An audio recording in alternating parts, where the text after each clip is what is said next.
கவனி, எந்த கதை வேணும் சொல்லி தருவேன், எந்த விதம் வேணும் அள்ளி தருவேன்.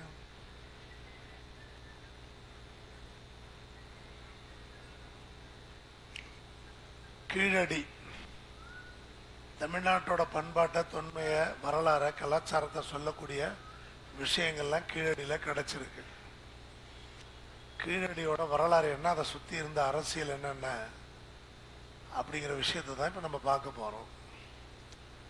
கீழடி சிவகங்கை மாவட்டம், மதுரையிலேருந்து பக்கம். ஒரு தடவை ஸ்டூடெண்ட்ஸை நான் கூப்பிட்டு போயிருக்காங்க. நீங்கள் தான் எதுக்குமே படிக்கவும் மாட்டீங்க, டூரும் கேட்க மாட்டீங்க, ஒன்றும் கேட்க மாட்டீங்க.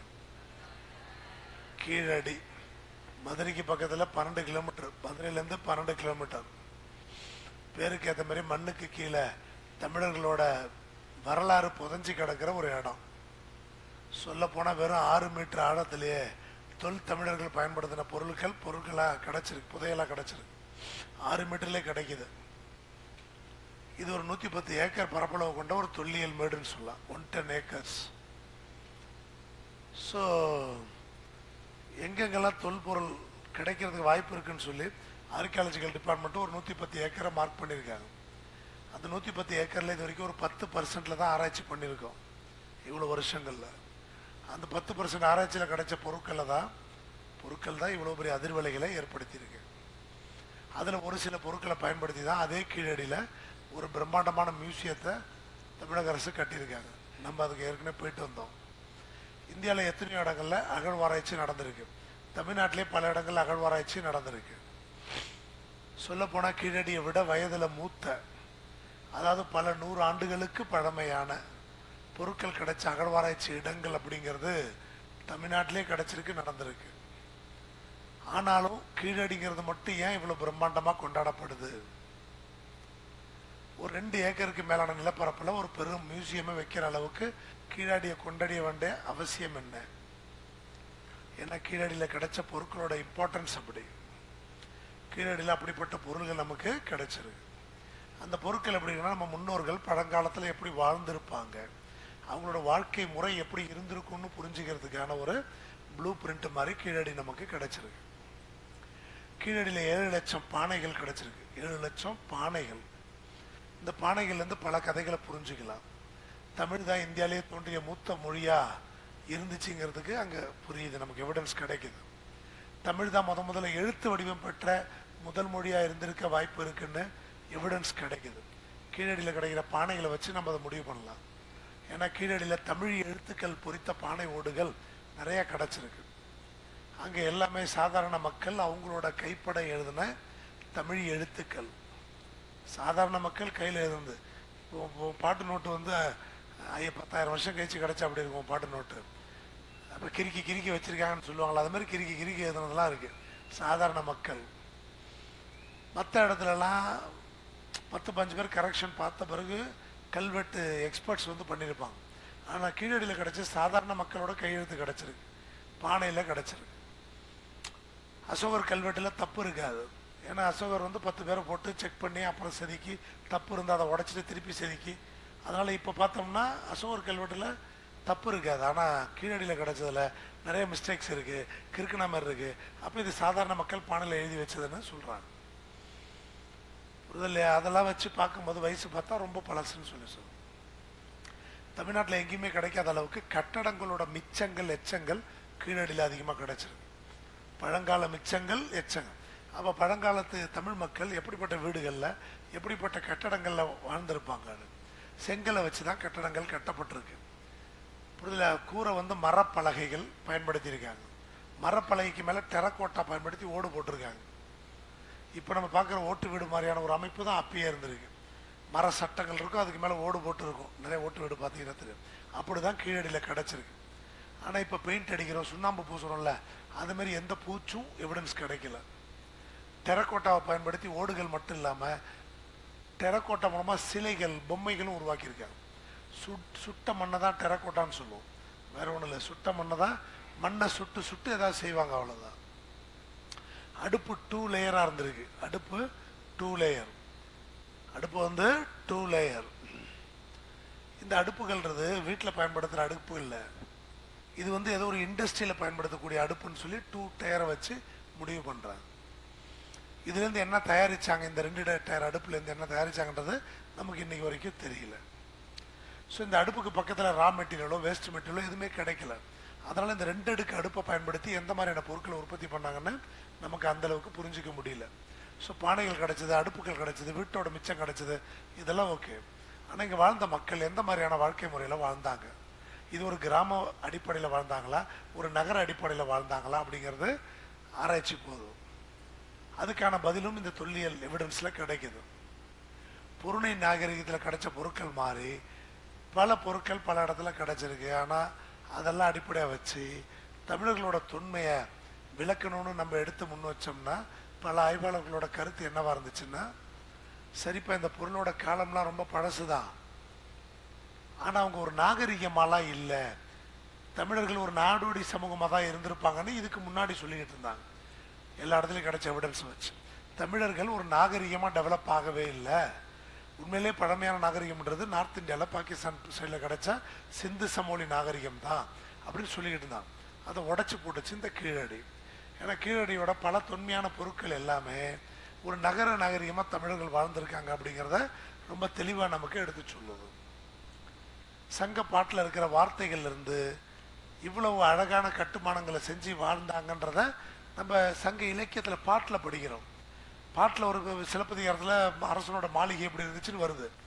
ஆனால் அந்த மாளிகைக்கு எவிடன்ஸு, அதுமாதிரி வீடுகளுக்கு எவிடன்ஸு, கண்ணகி வீடு பணக்கார வீடு இப்படி இருந்துச்சு அப்படின்னு சொல்லி எழுதுகிறான் சிலப்பதிகாரத்தில். அதுக்கு எவிடன்ஸு இங்கே கிடைக்கிது, எங்கே கீழடியில். அதனால் நகர நாகரிகம்னு சொல்கிறோம். சுடுமண்ணால் செய்யப்பட்ட உரை கிணறு இருக்குது. உரை கிணறுனா ரிங்கு ரிங்காக இருக்கும், ரிங்கு ரிங்காக கிணறு தோண்டிட்டு அந்த மண் சரியாமல் இருக்க சிமெண்ட்டில் செய்யப்பட்ட ரிங்கை ஒன்றுக்கு மேலே ஒன்று அடுக்கி வைப்பாங்க, அதான் உரை கிணறுன்னு சொல்லுவோம். அதே மாதிரி மண்ணை பயன்படுத்தி உரை கிணறை அந்த காலத்தில் நம்ம இந்த உரை கிணறு அந்த காலத்தில் பயன்படுத்தியிருக்காங்க. கிணறு தோண்டி உரைகளை போட்டிருக்காங்க. அப்போ இந்த உரை கிணறு கிடைச்சதுனால என்ன, இது கிடைச்சதுனால என்னன்னு அமர்நாத் ராமகிருஷ்ணன் சொல்கிறாரு. இந்த கிணறு அமைப்பு அப்படிங்கிறத இந்த உரை கிணறை நகர மக்கள் தான் பயன்படுத்தினாங்க. ஏன்னா சிட்டியில் இருக்கவங்க தான் சொஃபஸ்டிகேட்டட் லைட்டு தேவைப்படும். பக்கத்தில் கிராமத்தில்னா பக்கத்தில் நதி இருக்கும், ஆறு இருக்கும், ஏரி இருக்கும், அங்கே தான் போயிருப்பாங்க. ஆனால் சிட்டிக்குள்ளே இருக்கவங்க தான் கிணறு தோண்ட ஆரம்பித்தாங்க. அப்போ கிணறு கிடச்சிருக்கனால இது சிட்டி தான். அந்த காலத்தில் கிராமத்துலலாம் நதிகளில் தண்ணி நல்லதாக ஓடிச்சு, அதனால் அவங்களுக்கு கிணறு தேவைப்படலை. So Keeladi is urban civilised site அப்படின்னு சொல்லுவாங்க, நகர நாகரிகம்னு சொல்லுவாங்க. நகர புரிஞ்சுதா, நகர நாகரிகம். ஸோ நகரங்களில் கால்வாய்க்கள் இருக்குது, படிச்சிருக்கோம் கேட்டிருக்கோம், கால்வாய்கள்லாம் நகரத்தில் இருந்திருக்குன்னு சொல்லி இந்த சம்பவம். சிந்து சமூகத்தில் கால்வாய்கள் இருக்குது, அது இருக்கலாம் படித்து பிரமிச்சிருக்கோம். கீழடியில் சுடுமண்ணால் செய்யப்பட்ட பைப்பே இருந்திருக்கு. சுடுமண்ணால் செய்யப்பட்ட பைப்பு, வாட்டர் மேனேஜ்மெண்ட்டு, 2 வெசலுக்கு நடுவில் ஒரு கனெக்ஷனுக்காக ஒரு பைப்பை பயன்படுத்தியிருக்காங்க, சுடுமண்ணால் செய்யப்பட்ட பைப்பு. இந்த அமைப்பு மூலமாக அப்போ ஏதோ ஒரு டிஸ்டிலேஷன் ப்ராசஸ், ஏதோ ஒரு கொதிகலன்லேருந்து ஒரு ஆவி வந்து அதை பைப் வழியாக கொண்டு வந்து இன்னொரு பாத்திரத்தில் ஊற்றுற மாதிரி ஒரு மெத்தடு, டிஸ்டிலேஷன் ப்ராசஸ். கள்ளச்சாராயம் காய்ச்சற மாதிரி ஆவி வந்து எடுத்து, ஸோ ஒரு பைப்பை வச்சு 2 பாத்திரத்தை கனெக்ட் பண்ணுற அளவுக்கு இங்கே என்ன உற்பத்தி நடந்துச்சு, சாராயங்கிறாயம் காய்ச்சிருக்காங்களான்னு யோசிக்கிறாங்க. அப்போ எந்த அளவுக்கு டெவலப்டு நாகரிகமாக பண்டைய தமிழர்கள் கீழடியில் வாழ்ந்திருக்காங்கன்றதை நல்லா யோசிக்கணும் நம்ம. அதேமாதிரி கீழடியில் கால்வாய் அமைப்புகள்ன்றது ரொம்ப தெளிவாக இருக்குது, ட்ரைனேஜ் சிஸ்டம்ங்கிறது ரொம்ப தெளிவாக இருக்குது. சிந்து சமூகத்தில் அது சிறப்பாக இருக்குன்னு தான் பாராட்டுவாங்க, நம்ம ஊர்லேயும் அப்படி தான் இருக்குது. அதுவும் இந்த ட்ரைனேஜ் சிஸ்டம்ங்கிறது ஒரு கட்ட நிலைமையில் இல்லை, பல கட்ட நிலைமையில் இருக்குது. ஒரு கட்ட நிலைமையில் இல்லைன்னா அது பல கட்ட நிலைமையில் இருக்குது. பலகட்ட அடுக்கு நிலைகள், பலகட்ட. இதை பார்க்கும்போது இங்கே ஏதோ ஒரு காலகட்டத்தில் சிவிலைசேஷன் இருந்துச்சு அழிஞ்சு போச்சு அப்படிங்கிறது இல்லை. தொடர்ச்சியாக வாழையடி வாழையாக இங்கே வந்து மக்கள் வாழ்ந்துக்கிட்டே வந்திருக்காங்க, பல 1000 ஆண்டுகளாக வாழ்ந்துட்டு வந்திருக்காங்க. ஸோ இதெல்லாம் வச்சு பார்க்கும்போது கீழடி அப்படிங்கிறது ஒரு நகர நாகரிகமாக தான் இருந்திருக்கணும்னு சொல்கிறாங்க. அது கிராமமாக இருந்திருக்க வாய்ப்பு இல்லைங்கிறாங்க. இப்போ நமக்கு மதுரைக்கு பக்கத்தில் இருக்க ஒரு கிராமம் மாதிரி தெரிஞ்சாலும் அப்போ அது கிராமம் இல்லை, அது ஒரு நகரமாக தான் செயல்பட்டுருக்கு அப்படிங்கிறத தெளிவாக சொல்ல முடியுதுங்கிறாங்க கீழடி வச்சு. தமிழர்கள் கடல் வாணிபத்தில் கை தேர்ந்தவங்களாக இருந்தாங்கன்றதுக்கும் பல தரவுகள் இருக்குது. தாலமி, பிலினி இவங்களாம் நம்மளோட கடல் வணிகத்தை நிறைய எடுத்து சொல்லியிருக்காங்க. தலைமை பின்னணிலாம் நிறைய எடுத்து சொல்லியிருக்காங்க. தலைமை பின்னணிலாம் நிறையா எடுத்து சொல்லியிருக்காங்க, அப்படிதானே? ஸோ இங்கேருந்து ரோமுக்கு கிரேக்கத்துக்குன்னு பல பொருட்கள் கடல் வாணிபம் மூலமாக போயிருக்கு. அந்த அளவுக்கு கடல் வணிகத்தில் மிகச் சிறந்தவங்களாக இருந்திருக்காங்க தமிழர்கள். அதுக்கான சாட்சியும் கீழடியில் கிடச்சிருக்கு. ஏன்னா கீழடியில் ரோமானியர்கள் அவங்க காலத்து காசுகள் கிடச்சிருக்கு, நாணயங்கள் கிடச்சிருக்கு. கீழடியில் வணிகம் நடந்த எவிடன்ஸ் கிடச்சிருக்கு. செப்பு காசுகள், வெள்ளி காசுகள்லாம் நிறைய கிடச்சிருக்கு. ஸோ ஒரு மேப்பை பார்த்தோம்னா தமிழ்நாட்டில் எங்கெங்கெல்லாம் நமக்கு வெளிநாட்டு காசுகள் கிடச்சிதுன்னு ஒரு மேப்பில் பார்க்க முடியும் நம்மளால். அதில் கீழடி இருக்குது அந்த மேப்பில். அதை வச்சு பார்க்கும்போது உள்ளூர் வணிகம் மட்டும் இல்லாமல் வெளிநாட்டு வணிகமும் கீழடியில் மிகப்பெரிய அளவுக்கு நடந்திருக்குன்னு சொல்கிறாங்க. வெளிநாட்டு நாணயங்கள் கிடைச்சதுனால இது ஒரு வணிக நகரமாக இருந்திருக்குன்றதுக்கு இன்னொரு எவிடன்ஸ் எதுலேருந்து கிடச்சிருக்குன்னா, தென்னிந்தியாவிலே முதல் முறையாக கீழடியில் மட்டும்தான் டொமஸ்டிகேட்டட் குதிரையோட எலும்புக்கூடு கிடச்சிருக்கு. தென்னிந்தியாவில் குதிரைங்கிறது அரேபியர்கள் மூலமாக வந்துச்சு. நம்ம ஊரில் குதிரைகள் கிடையாது. அரேபிய குதிரைகள் தான் ரொம்ப ஃபேமஸ். அரேபிய குதிரைகள் தான் ரொம்ப ஃபேமஸ். கப்பல் மூலமாக குதிரைகளை ஏற்றிக்கிட்டு வந்து இங்கே சப்ளை பண்ணியிருக்காங்க. அதுமாரி ஒரு நம்ம வளர்த்த ஒரு குதிரையோட எலும்புக்கூடு ஒன்று கிடச்சிருக்குன்னு எவிடன்ஸ் இருக்குது. அதுவும் இங்கே குதிரை வணிகம் நடந்ததுக்குரிய எவிடன்ஸ். கீழடியில் கிடைச்ச பொருட்கள்லேருந்து சில பொருட்களை மட்டும் எடுத்து கார்பன் டேட்டிங் காமிச்சு வயசு கண்டுபிடிச்சோம். அதில் கிமு 8ஆம் நூற்றாண்டுக்கு போகுது. கிமு 8லேருந்து 3 நூற்றாண்டுக்கு நடுவில் இந்த பொருட்கள் கிடச்சிருக்கு. இந்த மக்கள் வாழ்ந்த இடமா இருந்திருக்கலாம்னு சொல்கிறாங்க. ஒரு பானை ஓடு கீடு கிடச்சுன்னா வயசை கண்டுபிடிச்சிடலாம். அது இப்போ அதுக்கு ஒரு டெக்னாலஜிலாம் இருக்குது. அமெரிக்காவில் பீட்டா அனலிட்டிக்கல் சென்டரை வச்சு கண்டுபிடிச்சிடுறாங்க. ஸோ இதை கட்டமைச்சோம்னா நம்ம மக்கள் அந்த காலத்தில் எப்படி வாழ்ந்தாங்கன்றது நம்ம நல்லாவே புரிஞ்சிக்க முடியும்னு சொல்கிறாங்க. பாட்டுக்களில் லிட்ரேச்சரில் இருக்குது நம்மளுக்கு எப்படி வாழ்ந்தாங்கன்றது. ஆனால் இதுமாரி எவிடன்ஸு இப்போ தான் கிடைக்கிது. ஆற்றங்கரை நாகரிகம்னா என்ன? தமிழ்நாட்டில் நடந்த பல முக்கியமான அகழ்வாராய்ச்சிகள் எல்லாமே இதுமாரி ஆற்றங்கரையில் ஒட்டி தான் நடந்திருக்கு. ஆற்றுல தான் தண்ணி, மக்கள் அப்போ தண்ணி வேணுங்கிறதுக்காக ஆற்றங்கரை ஒட்டி தான் வாழ்ந்திருக்காங்க. அதனால தான் ஆற்றங்கரை நாகரிகம்னு ஒரு வார்த்தையே வருது.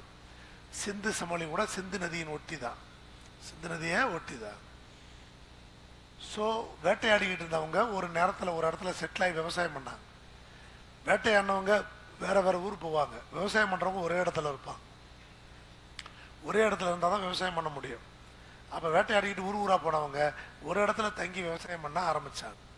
ஒரு இடத்துல தங்கி விவசாயம், அது எந்த இடங்கள்னா நதிக்கரையில் விவசாயம் பண்ணது. ஏன்னா விவசாயத்துக்கு தண்ணி வேணும். தண்ணிக்காக ஆத்தங்கரை ஓரத்தில் தங்கி விவசாயம் பண்ணாங்க.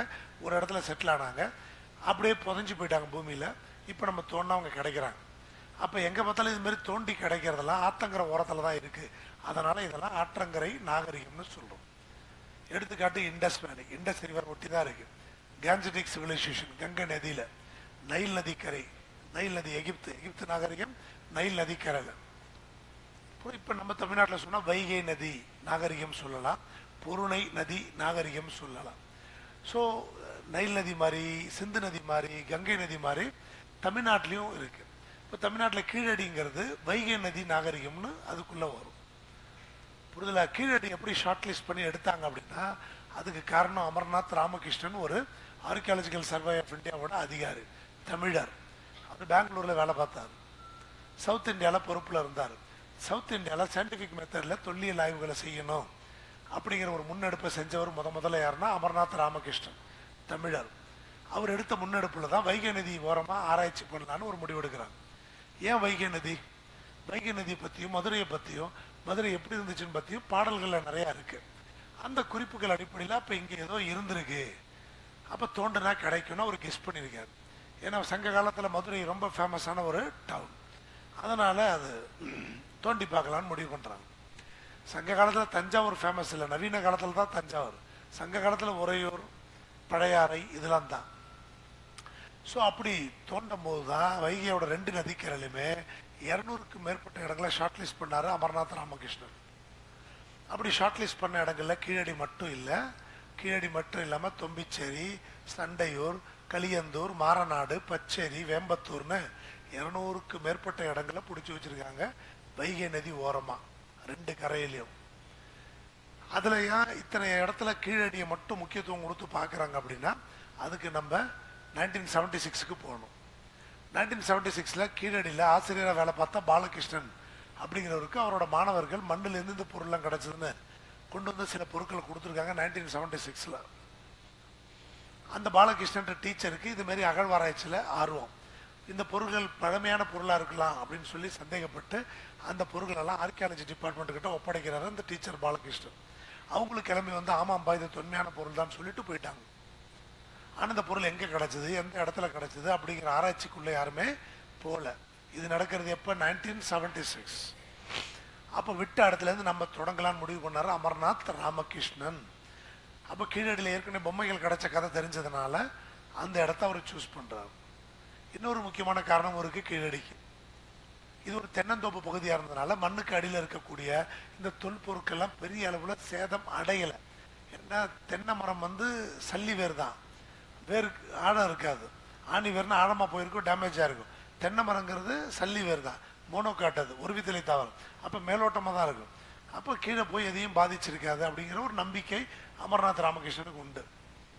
ஒரு இடத்துல வாழ்ந்துட்டு அந்த இடத்த அப்படியே விட்டுட்டு இன்னொரு இடத்துக்கு போயிட்டுப்பாங்க அப்போ இருந்த மக்கள். அந்த வாழ்ந்த இடம் அப்படியே இருந்திருக்கும், பூமிக்குள்ளே புதைஞ்சிருக்கும் ஏதோ ஒரு காரணத்தினால, எர்த்துக்குவாக்குலையோ எதுலையோ புதைஞ்சிருக்கும், வெள்ளத்துலையோ எதுலையோ. அப்போ அங்கே போய் நம்ம தோணுனோம்னா இடம் கிடைக்கும் அப்படிங்கிற மாதிரி. புரியுது இல்லையா? ஸோ இது வெளிநாட்டில் வெளியில். ஆனால் தமிழ்நாட்டை பொறுத்த வரைக்கும் பார்த்தீங்கன்னா நம்ம ஒரே இடத்துல தொடர்ந்து ரொம்ப நாள் வாழ்ந்துருக்கோங்கிறது தெரியுது. புரியுது இல்லையா? ஒரே இடத்துல நம்ம ரொம்ப நாள் வாழ்ந்துருக்கிறதுக்கு வாய்ப்பு இருக்குன்னு சொல்லி சொல்கிறாங்க. அதில் தமிழ்நாட்டில் ரொம்ப நாள் வாழ்ந்துருந்தா அந்த பொருள்களை அழிஞ்சிருக்குன்றாங்க. விட்டுட்டு போனால் தான் அந்த பொருள்கள் இருந்திருக்கும், அங்கேயே வாழ்ந்துருந்தா அந்த பொருள்கள் பெரும்பாலும் அழிஞ்சிருக்கும் அப்படிலாம் சொல்கிறாங்க. புதைவிடங்களில் தான் அதிகமான ஆராய்ச்சி தமிழ்நாட்டில் நடந்திருக்கு. ஆதிச்சநல்லூரில் ஒரு புதைவிடம், புதைவிடம்னா ஒன்றும் இல்லை, சுடுகாடு. சுடுகாடுகளில் தான் பெரும்பாலான ஆராய்ச்சி நம்ம தமிழ்நாட்டில் பண்ணியிருக்கோம். ஆதிச்சநல்லூர் ஒரு பெரிய சுடுகாடு. சுடுகாட்டில் மக்கள் வீடு கட்டி வாழ்ந்திருக்க மாட்டாங்க, சுடுகாடை கிட்ட போக மாட்டாங்க. அதனால் சுடுகாடு டிஸ்டர்பன்ஸே இல்லாமல் அது மட்டும் கிடச்சிக்கிட்டே இருக்கு நமக்கு. மக்கள் அங்கே கிட்ட போக மாட்டாங்க, பயந்துருவாங்க, பேய் இருக்காது இதுன்னு சொல்லி. அதனால் அந்த இடங்களில் இருக்கிற எலும்புக்கூடுகள் நிறைய கிடைக்குது. மீதி இடத்துலலாம் ஒன்றுமே நமக்கு சரியாக கிடைக்கல. இப்போ தான் கீழடியில் தான் நமக்கு கிடைக்குது. மதுரையோட வரலாறையும் தமிழரோட வரலாறையும் மீட்டெடுக்கக்கூடிய ஒரு இடமா கீழடி இருக்குது. அது வைகை நதி கரை ஓரமாக இருக்கிற ஒரு முக்கியமான சைட்டாக இருக்குது. புரியுது இல்லையா? மதுரையை போய் தோண்ட முடியுமானா முடியாது, ஏன்னா ஃபுல்லாக பில்டிங்ஸு. ஈவன் மதுரையை தோண்டினா கூட கண்ணகி எரிச்ச மதுரை கூட கிடைக்கலாம், கண்ணகி எரிச்ச மதுரை கூட கிடைக்கலாம். இப்போ போய் சிட்டியாக இருக்குது, அங்கே போய் தோண்டப்படாது. அதனால் பக்கத்தில் ஒரு 12 கிலோமீட்டரில் கீழடியை சூஸ் பண்ணுறாங்க. புரிஞ்சுதா? ஸோ 76 எங்கள் தொல்பொருள்கள் கிடச்சிருக்கு, அது பதிவாயம் ஆயிருக்கு. அதனால் கீழடி பெஸ்ட்டுன்னு சொல்லி முடிவு பண்ணுறாரு அமர்நாத் ராமகிருஷ்ணன். அங்கே ஏதாவது பண்டைய நாகரிகம் இருந்ததுக்குரிய வாய்ப்பு இருக்குது அப்படின்னு சொல்லி 2015 ஆரம்பித்தாங்க ஆராய்ச்சி. அதுலேருந்து 8 கட்டமாக இது வரைக்கும் அகழ்வாராய்ச்சி நடந்திருக்கு. 2015 8 கட்டமாக நடந்திருக்கு. ஒரு இடம் மட்டும் இல்லை, அப்படியே பக்கம் பக்கமாக ஒவ்வொரு ஃபேஸ். 7 ஃபேஸ் முடித்து 8வது ஃபேஸ் 2022 ஆரம்பிச்சது. 2022 8வது ஃபேஸ் 2022, அது இன்னும் முடியலை. அதுக்கப்புறம் 9வது ஃபேஸும் இன்னொரு இடத்துல ஆரம்பிச்சிட்டாங்க பக்கத்திலே. ஆரம்பத்தில் இதில் ஈடுபட்டது அமர்நாத் ராமகிருஷ்ணன். அவர் சொல்கிறார் 2% தான் என்னால் பண்ண முடிஞ்சிருக்குன்னு சொல்கிறார். ஒட்டு மொத்தமாக 110 ஏக்கரில் 10% இப்போ சொல்கிறாங்க. ஆனால் அமர்நாத் சொல்கிறது 2% தான் நான் செஞ்சேன் அப்படின்னு சொல்லி சொல்கிறேன். இல்லை மொத்தம் 10% வச்சுக்கிட்டா அதில் 2% செஞ்சது அமர்நாத். ஃபஸ்ட்டு 2% செஞ்சது அமர்நாத். அறிவியல் ரீதியாக பண்ணாங்க. இதுக்கு முன்னாடி வரைக்கும் அகழ்வாராய்ச்சிகள் எப்படி நடந்துச்சுன்னா குத்து மதிப்பாக தான் நடத்துவாங்க.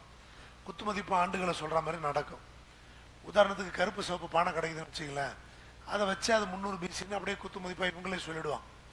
கருப்பு சிவப்புலாம் 300 பிசி தான், அதனால் இதெல்லாம் 300 பிசி தான் அப்படின்னு சொல்லி முடிச்சுப்பாங்க. குத்து மதிப்பாகவே டேட்டிங் பண்ணுவாங்க.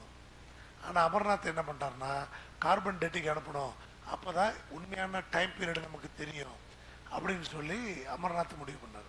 அமர்நாத் முடிவு பண்ணார். அதே மாதிரி எவ்வளவு ஆழத்தில் எந்த மாதிரியான பொருட்கள் கிடைக்குதுங்கிறது ஒவ்வொன்றுத்தையுமே ரொம்ப டீட்டெயிலாக சயின்டிஃபிக்கலாக பதிவு பண்ணது அமர்நாத் அவர்களோட குழு.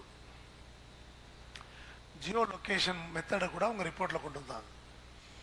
அதாவது எந்த இடத்துலேருந்து தொல்பொருட்களை எடுத்தாங்களோ அந்த இடத்தோட லேட்டிடியூடு லாங்கிடியூடை கூட ரிப்போர்ட்டில் அவங்க மென்ஷன் பண்ணுறாங்க. அந்த லேட்டிடியூடு லாங்கிடியூடை போட்டு சரியாக நம்மளால் அந்த இடத்துக்கு போக முடியும். அந்த அளவுக்கு ஜியோ லொக்கேஷன் டேகோட அந்த ரிப்போர்ட்டை அவங்க உருவாக்குனார் அமர்நாத் ராமகிருஷ்ணன். இவங்க டீம் நல்ல வேலை செஞ்சாங்க. ஆனால் மற்றவங்களுக்கு பொறாமல் சென்ட்ரல் கவர்மெண்ட் வந்து என்னது மெட்ராஸ் யூனிவர்சிட்டியில் அமர்நாத் ராமகிருஷ்ணன் அதை பற்றி பேசியிருக்கார். மெட்ராஸ் யூனிவர்சிட்டியில் அமர்நாத் ராமகிருஷ்ணன் இதை பற்றி ஒரு 1.5 மணி நேரம் பேசியிருக்கார். புரிஞ்சுதா?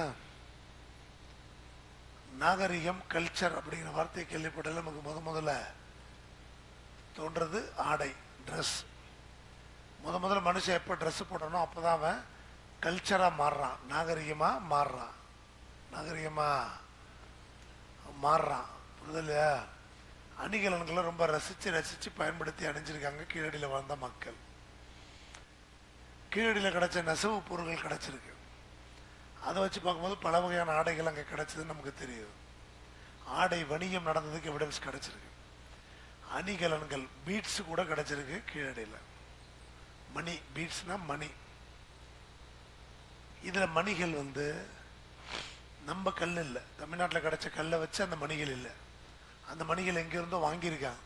ஒன்று ரா மெட்டீரியலாக கல்லை வாங்கி மணி செஞ்சுருக்கணும், இல்லாட்டி மணியாகவே வாங்கியிருக்கணும். இந்த கல்லெல்லாம் குஜராத் பாகிஸ்தான் சைடு அந்த பக்கம் நார்த் வெஸ்ட்டில் தான் இந்த கல்லெல்லாம் கிடைக்குது. அதனால் அங்கிருந்த வணிகர்களோட அங்கிருந்த மக்களோட கீழடியில் இருந்த மக்களுக்கு தொடர்பு இருந்திருக்கலாம்னு சொல்கிறாங்க. அதோட நிற்கல, அதுக்கு முன்னாடி ஹரப்பா நாகரிகத்தில் இருந்த மக்கள் மட்டும்தான் இதை பயன்படுத்தியிருக்காங்க, அங்கே மட்டும்தான் இந்த பொருள் கிடைச்சிருக்கு அப்படின்லாம் சொல்கிறாங்க சில பேர். அதே பொருள்லாம் இங்கேயும் கிடைச்சிருக்கு. அதுக்கு ஒரு எவிடன்ஸு சல்லடை மாதிரி ஓட்டை போட்ட மண்பாண்டங்கள், பெர்ஃபோரேட்டட் பாட்ஸ். சல்லடை மாதிரி ஓட்டை போட்ட பாண்டங்கள் ஹரப்பாலையும் கிடைக்குது, இங்கேயும் கிடைக்குது. இந்தியாவே அதிர்ச்சியாக பார்க்குது. ஏன்னா நம்ம ஹரப்பா நாகரிகம் தான் இந்தியாவில் பழமையான நாகரிகம் அப்படின்னா இங்கேயும் கிடைக்குதுன்னா அப்போ எது பழசுங்கிறதுல குழப்பம் வருது. இங்கேயும் கிடைக்குதுன்னா இப்போ எது பழசுன்னு யோசிக்கணும்ல.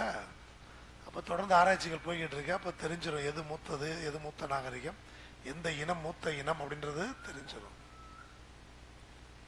புரியுதா? உனக்கு அந்த ஃபேனை போட்டு விடுங்களாண்டா, விசிறிக்கிறான். எங்கனால பானைகள் தான், எக்கி பார்க்க வேணாம், எந்திரிச்சு வேணா பாருங்க, எந்திரிச்சு வேணா பாருங்க. களிமண் பாத்திரங்கள் நிறைய கிடைக்குது. களிமண் பாத்திரங்கள் உடையாம இருக்க அதை சுடணும் அப்படிங்கிறத கத்துக்கிட்டான். அதோட அது இன்னும் ஸ்ட்ராங்கா மாத்துறதுக்கு அதுல என்னென்ன சேர்க்கணுங்கிறதையும் கத்துக்கிறான். அதோட வடிவங்களை பல வடிவத்தில் உருவாக்குறதுக்கு வட்டமான வீலை யூஸ் பண்ணி அந்த வடிவங்களை உருவாக்குறான். விதவிதமான பானைகள் செய்ய சக்கரத்தை பயன்படுத்துகிறான். ஸோ மனித இனத்தோட முதல் டெக்னாலஜி அந்த பானைகள் செய்கிறது தான். அது இங்கே கீழடி மட்டும் இல்லை, உலகத்தில் எந்த நகரம்னாலும் பானைகள் தான். புரிதல? விதவிதமான பானைகள் கீழடியிலையும் கிடச்சிருக்கு. பானை செய்கிறவங்கள அரசனுக்கு இணையாக போற்றி பாடியிருக்காங்க சங்க இலக்கியத்தில். அந்த அளவுக்கு பானைகள் செய்கிறவங்க நல்லா இருந்திருக்காங்க, பணம் சம்பாதிச்சிருக்காங்க, பணக்காரங்களாக இருந்திருக்காங்க. ஏன்னா பானை பாத்திரம் மட்டும்தான், இரும்புலாம் கிடைக்கல. இன்னும் மதுவை சேகரித்து வைக்க பல வகையான பானைகள் செஞ்சுருக்காங்க. நீர், மோர் மாதிரியான லிக்விட் ஐட்டம்ஸை சேமித்து வைக்க சில வகையான பானைகள் செஞ்சுருக்காங்க. நெல் சேர்த்து வைக்க சில வகையான பானைகள். இதெல்லாம் உடையாமல் இருக்க சுட்ட மண்ணை வச்சு தயாரிச்சிருக்காங்க. இப்படி ஒவ்வொரு தேவைக்கு ஏற்ற மாதிரி பானையை உருவாக்குற அளவுக்கு டெக்னாலஜியில் நம்ம எக்ஸ்பர்ட்டாக இருந்திருக்கோம். ஸோ கீழடியில் இது மாதிரி நிறையா மண்பானை துண்டுகள் கிடச்சிருக்கு.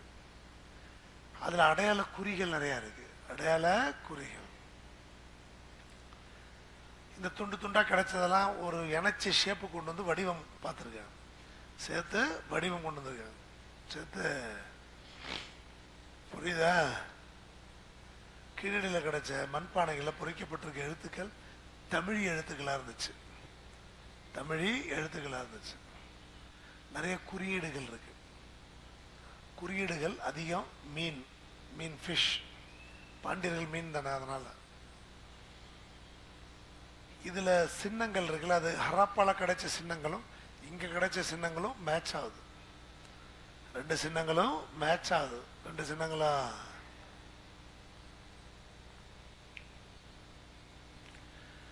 ஹராப்பாலேருந்து மைக்ரேட் ஆகி வந்த மக்கள் தான் தமிழர்களா அப்படின்ற ஒரு குழப்பமும் வருது. ஏன்னா அங்கே கிடைச்சதுல எங்கேயும் கிடைக்கிறதுனால ஹராப்பாலேருந்து கிளம்பி இங்கே வந்தவங்க தான் இங்கே இருக்காங்களா அப்படிங்கிற ஒரு குழப்பமும் நமக்கு இருக்கு. இரும்பு உருக்கு ஆலைகளும் கிடைச்சிருக்கு. இரும்பை உருக்கிற ஆலைகள் கிடைச்சிருக்கு.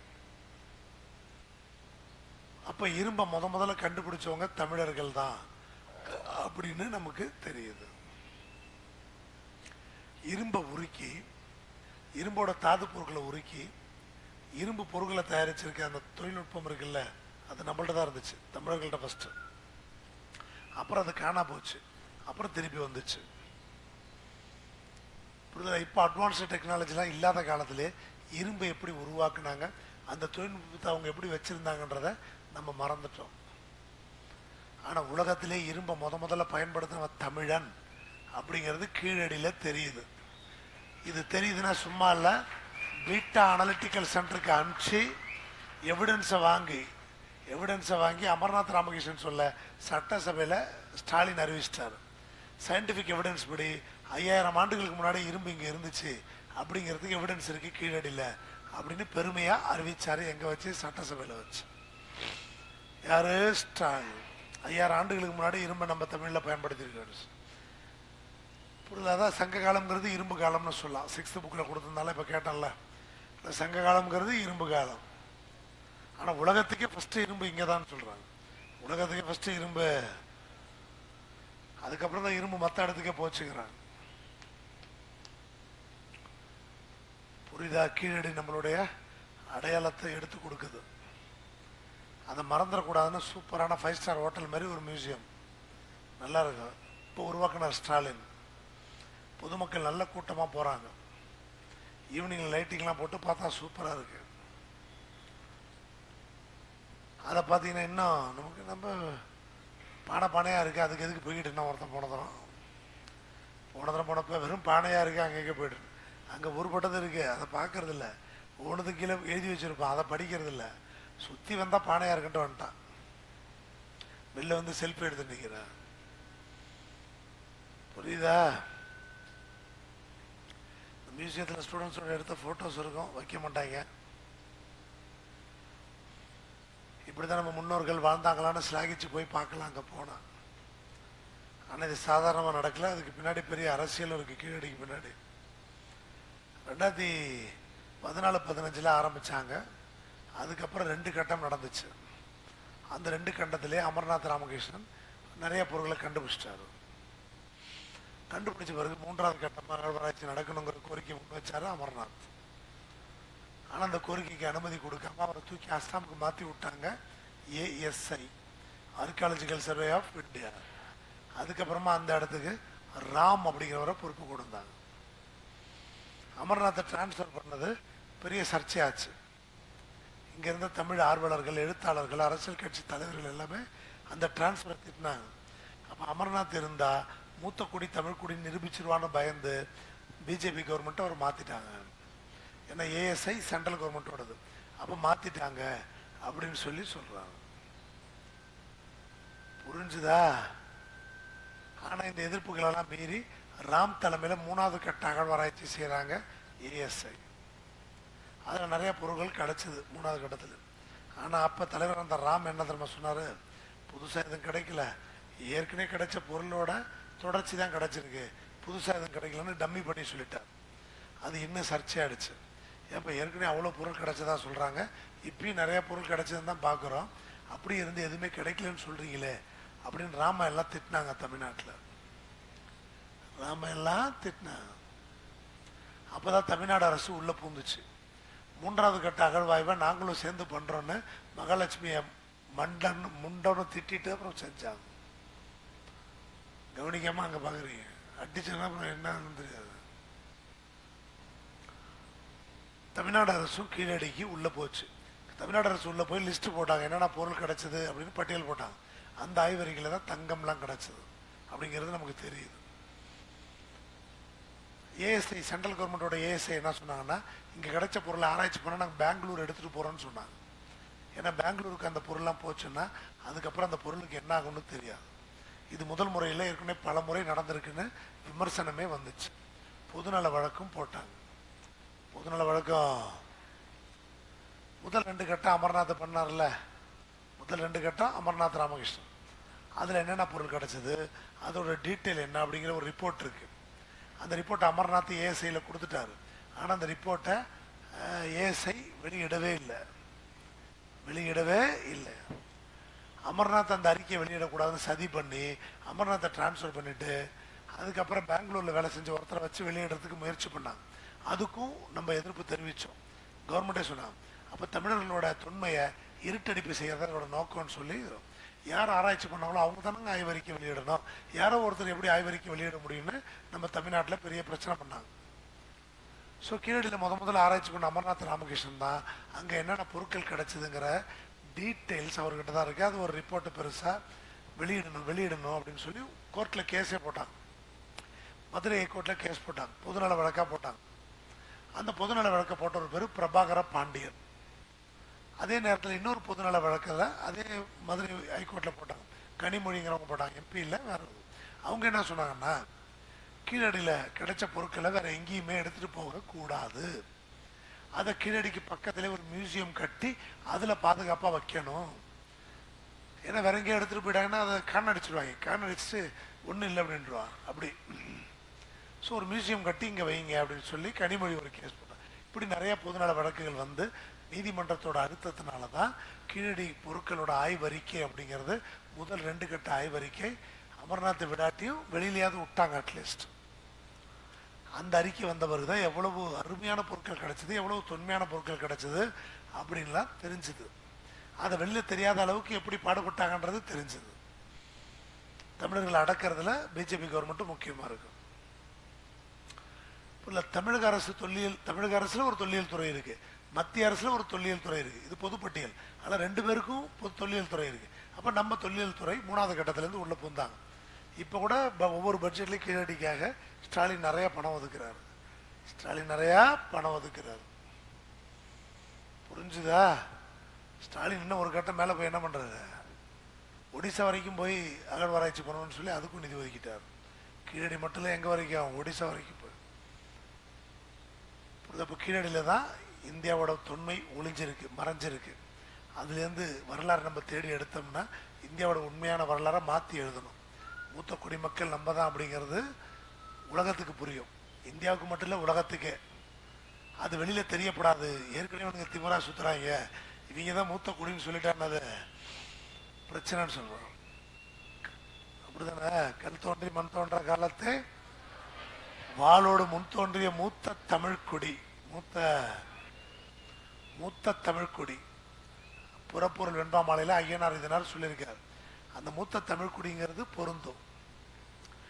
ஆரியர்கள் படையெடுப்புங்கிறது ஒன்று நடக்கவே இல்லை அப்படிங்கிறத நிரூபிக்க பல பேர் முயற்சி பண்ணுறாங்க. ஆரியர்கள் படையெடுப்பு நடக்கவே இல்லை அப்படிங்கிறதையும் சொல்லிக்கிட்டே இருக்காங்க. ஏன்னா ஹரப்பா நாகரிகம்னு ஒன்று இருந்துச்சு. அந்த ஹரப்பா நாகரிகத்தை அழிச்சது ஆரியர்கள் படையெடுப்பு அப்படின்னு ஒரு கருத்து இருக்கு. அது இல்லைன்னு ஒரு குரூப் சொல்லிட்டு இருக்கு. அது இல்லைன்னு ஒரு குரூப்பு. ஆனால் கீழடி ஆராய்ச்சி நல்லா போச்சுன்னா அது ஆரியர்கள் படையெடுப்பு நடந்துச்சா இல்லையானே முடிவு பண்ணிடலாம். புரிஞ்சுதா? மதுரையிலேருந்து 12 கிலோமீட்டர். மதுரையிலேருந்து இங்கே உருவாய் இங்கே இருந்தால் நார்த் இந்தியா உருவாச்சுன்னு சொல்கிறாங்க. இங்கே உருவாய் இங்கே இருந்தால் நார்த் இந்தியா போச்சு. இது மனிதர்களோட தோற்றம், மனிதர்களோட. ஆனால் இவங்க எவ்வளோதான் போராடி கதைகளாக எழுதி மறைக்க பார்த்தாலும் அதுக்கு அடியில் இருக்க உண்மைங்கிறது எப்படியாவது வெளியில் வந்துக்கிட்டு தான் இருக்கும். கீழடி மாதிரி இத்தனை நாள் மறைக்கப்பட்ட செய்திகள் இப்போ கீழடியால் வெளியில் வருது. எதை மறைச்சாங்க அப்படின்னா நம்ம தான் மூத்தவர்கள் அப்படிங்கிறது. நம்ம தான் எல்லாருமே இங்கே வாங்க.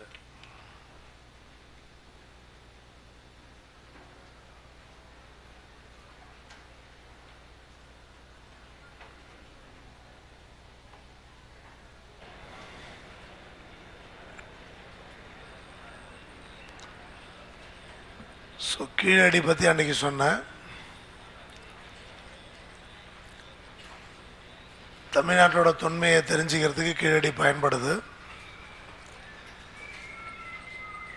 நம்மள்ட்ட கிடச்சிருக்க எவிடன்ஸ்லாம் முறையாக வரலாற்று பாடங்களில் இருக்கான்னா இல்லை. நம்ம கண்டுபிடிச்சதை சரியாக நம்மளுடைய பாடத்திட்டத்தில் இணைக்காததுனால இன்னும் நமக்கு சரியாக புரியல. சங்க காலம்ங்கிறது கிமு 300லேருந்து கிபி 300 வரைக்கும் தான் அப்படின்னு இன்னும் பேசிக்கிட்டு இருக்குமே தவிர அதை மாற்றுறதுக்கான வழி இல்லாமல் திண்டாடிக்கிட்டு இருக்கோம். சங்க காலம் அப்படின்னு சொன்னால் சில பேர் சங்கம்னே சொல்லக்கூடாதுன்னு சொல்லுவாங்க. சங்கம்ன்றதே தமிழ் வார்த்தை இல்லைன்னு சொல்லுவாங்க. சங்கம்ன்றதே தமிழ் வார்த்தை இல்லைன்னு சொல்லுவாங்க. வச்சுட்டு போங்க, பறக்காமல் வச்சுட்டு போங்க. சங்க காலம் கிமு 3லேருந்து கிபி 3ன்னு சொல்கிறாங்களே ஒழிய அது தப்பு, அது இன்னும் பழைய காலத்துக்கு கொண்டு போகலாத அப்படின்னு சொல்கிறாங்க. தமிழ்நாட்டில் நிறைய எஸ்கவேஷன்ஸ் நடந்திருக்கு. யாருமே அதை இல்லைன்னு சொல்கிறதுக்கு இல்லை. 150க்கு மேற்பட்ட இடங்களில் தமிழ்நாட்டில் அகழ்வாராய்ச்சி நடந்திருக்கு. அகழ்வாராய்ச்சினா எஸ்கவேஷன் சொல்லலாம், ஆர்கியாலஜிக்கல் எஸ்கவேஷன். ஆனால் கிடைச்சதில் இன்னும் பொதுவெளிக்கு வரல. கிடைச்சதில் இன்னும் பொதுவெளிக்கு வரல. இந்த தகவல்களை சரியாக மக்கள்கிட்ட கொண்டு போய் சேர்க்கலை. வரலாற்று பாடங்கள்லையும் இந்த அகழ்வாராய்ச்சிகள் பற்றின செய்திகள் இல்லை. இதை சரியாக விளக்கி சொல்லியிருந்தாங்கன்னா இந்த பிரச்சனை வந்திருக்காது. பேரோடு எழுதி வைக்கணும். ஸோ எப்பயோ நம்ம இந்த தகவல்கள்லாம் கரெக்டாக சொல்லியிருந்தா பல பிரச்சனைகள் நம்ம சரி பண்ணியிருக்கலாம்.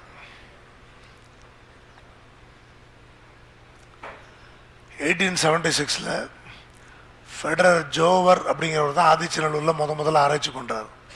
அதான் தமிழ்நாட்டில் முதல் ஆய்வு 1876. ஈவன் இந்தியாவிலே முதல் ஆய்வுன்னு சொல்லலாம். இதுக்கு முன்னாடி இந்தியாவில் கூட எந்த ஆய்வும் நடக்கலை. அப்போ 1876 தான் இந்தியாவிலே முதல் ஆய்வு நடக்குது. அதுவும் பர்டிகுலராக ஆதிச்சநல்லூரில் நடந்திருக்கு. ஜோவர் அப்படிங்கிறவரும் பண்ணியிருக்கார். ஏன்னா இந்திய தொல்பொருள் ஆய்வுத்துறை 1861 தான் தொடங்கப்பட்டுச்சு. அதுக்கு முன்னாடி தொல்லியல் ஆய்வுத்துறைன்னு ஒன்று கிடையாது. அதுக்கு முன்னாடி ஏஷியாட்டிக் சொசைட்டிங்கிற அந்த அமைப்பு தான் வரலாற்று ரீதியான ஆய்வுகளை செஞ்சுக்கிட்டு இருந்தாங்க. அந்த ஏஷியாட்டிக் சொசைட்டி எஸ்டாப்ளிஷ் பண்ணது 1784 William Jones. Asiatic society of பெங்கால்னு வில்லியம் ஜோன்ஸு 1784 உருவாக்குனார். அப்போ அந்த பதவியில் இருந்த பிராமண உயரதிகாரிகள் கொடுத்த தகவல்களை வச்சு அடிப்படையாக வச்சு தான் என்ன பண்ணுறாங்கன்னா வரலாற்றை கட்டமைக்கிறாங்க. அதோட அதுக்காக முக்கியமான எவிடன்ஸே வேதங்கள், ஸ்மிருதிகள், உபநிடங்கள், அதை வச்சு தான் வரலாறுகளை உருவாக்குறாங்க. செவி வழியாக வந்த செய்திகளை வச்சு வரலாறை கட்டமைக்கிறாங்க. அது வேத காலத்தில் தான் வரலாறு உருவாகுது அப்படின்னு பதிவு பண்ணுறாங்க. அது பிராமணர்களோட பேச்சை கேட்டுட்டு. வேத காலத்துக்கு முன்னாடி என்ன வரலாறுன்னு நமக்கே தெரியாது. அந்த நிலைமையில தான் நம்ம இருந்திருக்கோம். புரியுதா? நமக்கு வரலாறை எழுத கற்றுக் கொடுத்தது ஆங்கிலேயர்கள் தான். அவங்க நம்ம கற்றுக் கொடுக்கலன்னா இன்றைக்கி வரைக்கும் நம்ம வரலாறு எழுதியிருக்க மாட்டோம். அதான் உண்மை. அப்போ 1000 கதைகளை சொல்லிக்கிட்டு இருப்போம், அவ்வளோதான். ஆனால் வரலாறு எழுதி வச்சுருக்க மாட்டோம். ஸோ வரலாறை ஒழுங்காக எழுதணுன்னு முயற்சி எடுத்து கற்றுக் கொடுத்தது வில்லியம் ஜோன்ஸ் தான். அந்த வில்லியம் ஜோன்ஸ் கற்றுக் கொடுக்கும்போது அவருக்கு கிடைச்ச ஆதாரங்களை வச்சு அவர் கற்றுக் கொடுக்குறார் வரலாறு எழுதுறது. அவர் உருவாக்கின ஏசியாட்டிக் சொசைட்டி ஆஃப் பெங்காலில். அதுக்கப்புறம் ஜேம்ஸ் பிரின்சப்னு ஒருத்தர் வந்தார். புரிதல 1838 வாக்கில் ஜேம்ஸ் பிரின்சப் நிறையா சொல்கிறார். 1838 வாக்கில் அவர் மின்ட் ஆஃபீஸர், அதாவது நாணய அச்சகத்தின் ஒரு அதிகாரி ஜேம்ஸ் பிரின்சப். புரிதல அவர் ஒரு mint officer James Prinsep. But he is interested in epigraphy also. புரிதல இந்த காயின்ஸ்லாம் புதுசாக இருக்கு, இந்தியன் காயின்ஸ்லாம் பஞ்ச் மார்க் காயின்ஸ்லாம் பார்க்கும்போது ரொம்ப புதுசாக இருக்கு அப்படின்னு சொல்லி பார்க்குறாரு. அப்போ புது விதமான எழுத்துக்கள்லாம் இருக்கேன்னு ஜேம்ஸ் பிரின்சப் பார்க்குறாரு. அந்த ஆர்வத்தில் அவர் நிறையா ஆராய்ச்சி பண்ணுறாரு. அந்த ஆராய்ச்சி பண்ணும்போது கரோஸ்திங்கிற ஒரு ஸ்கிரிப்டை கண்டுபிடிக்கிறார்.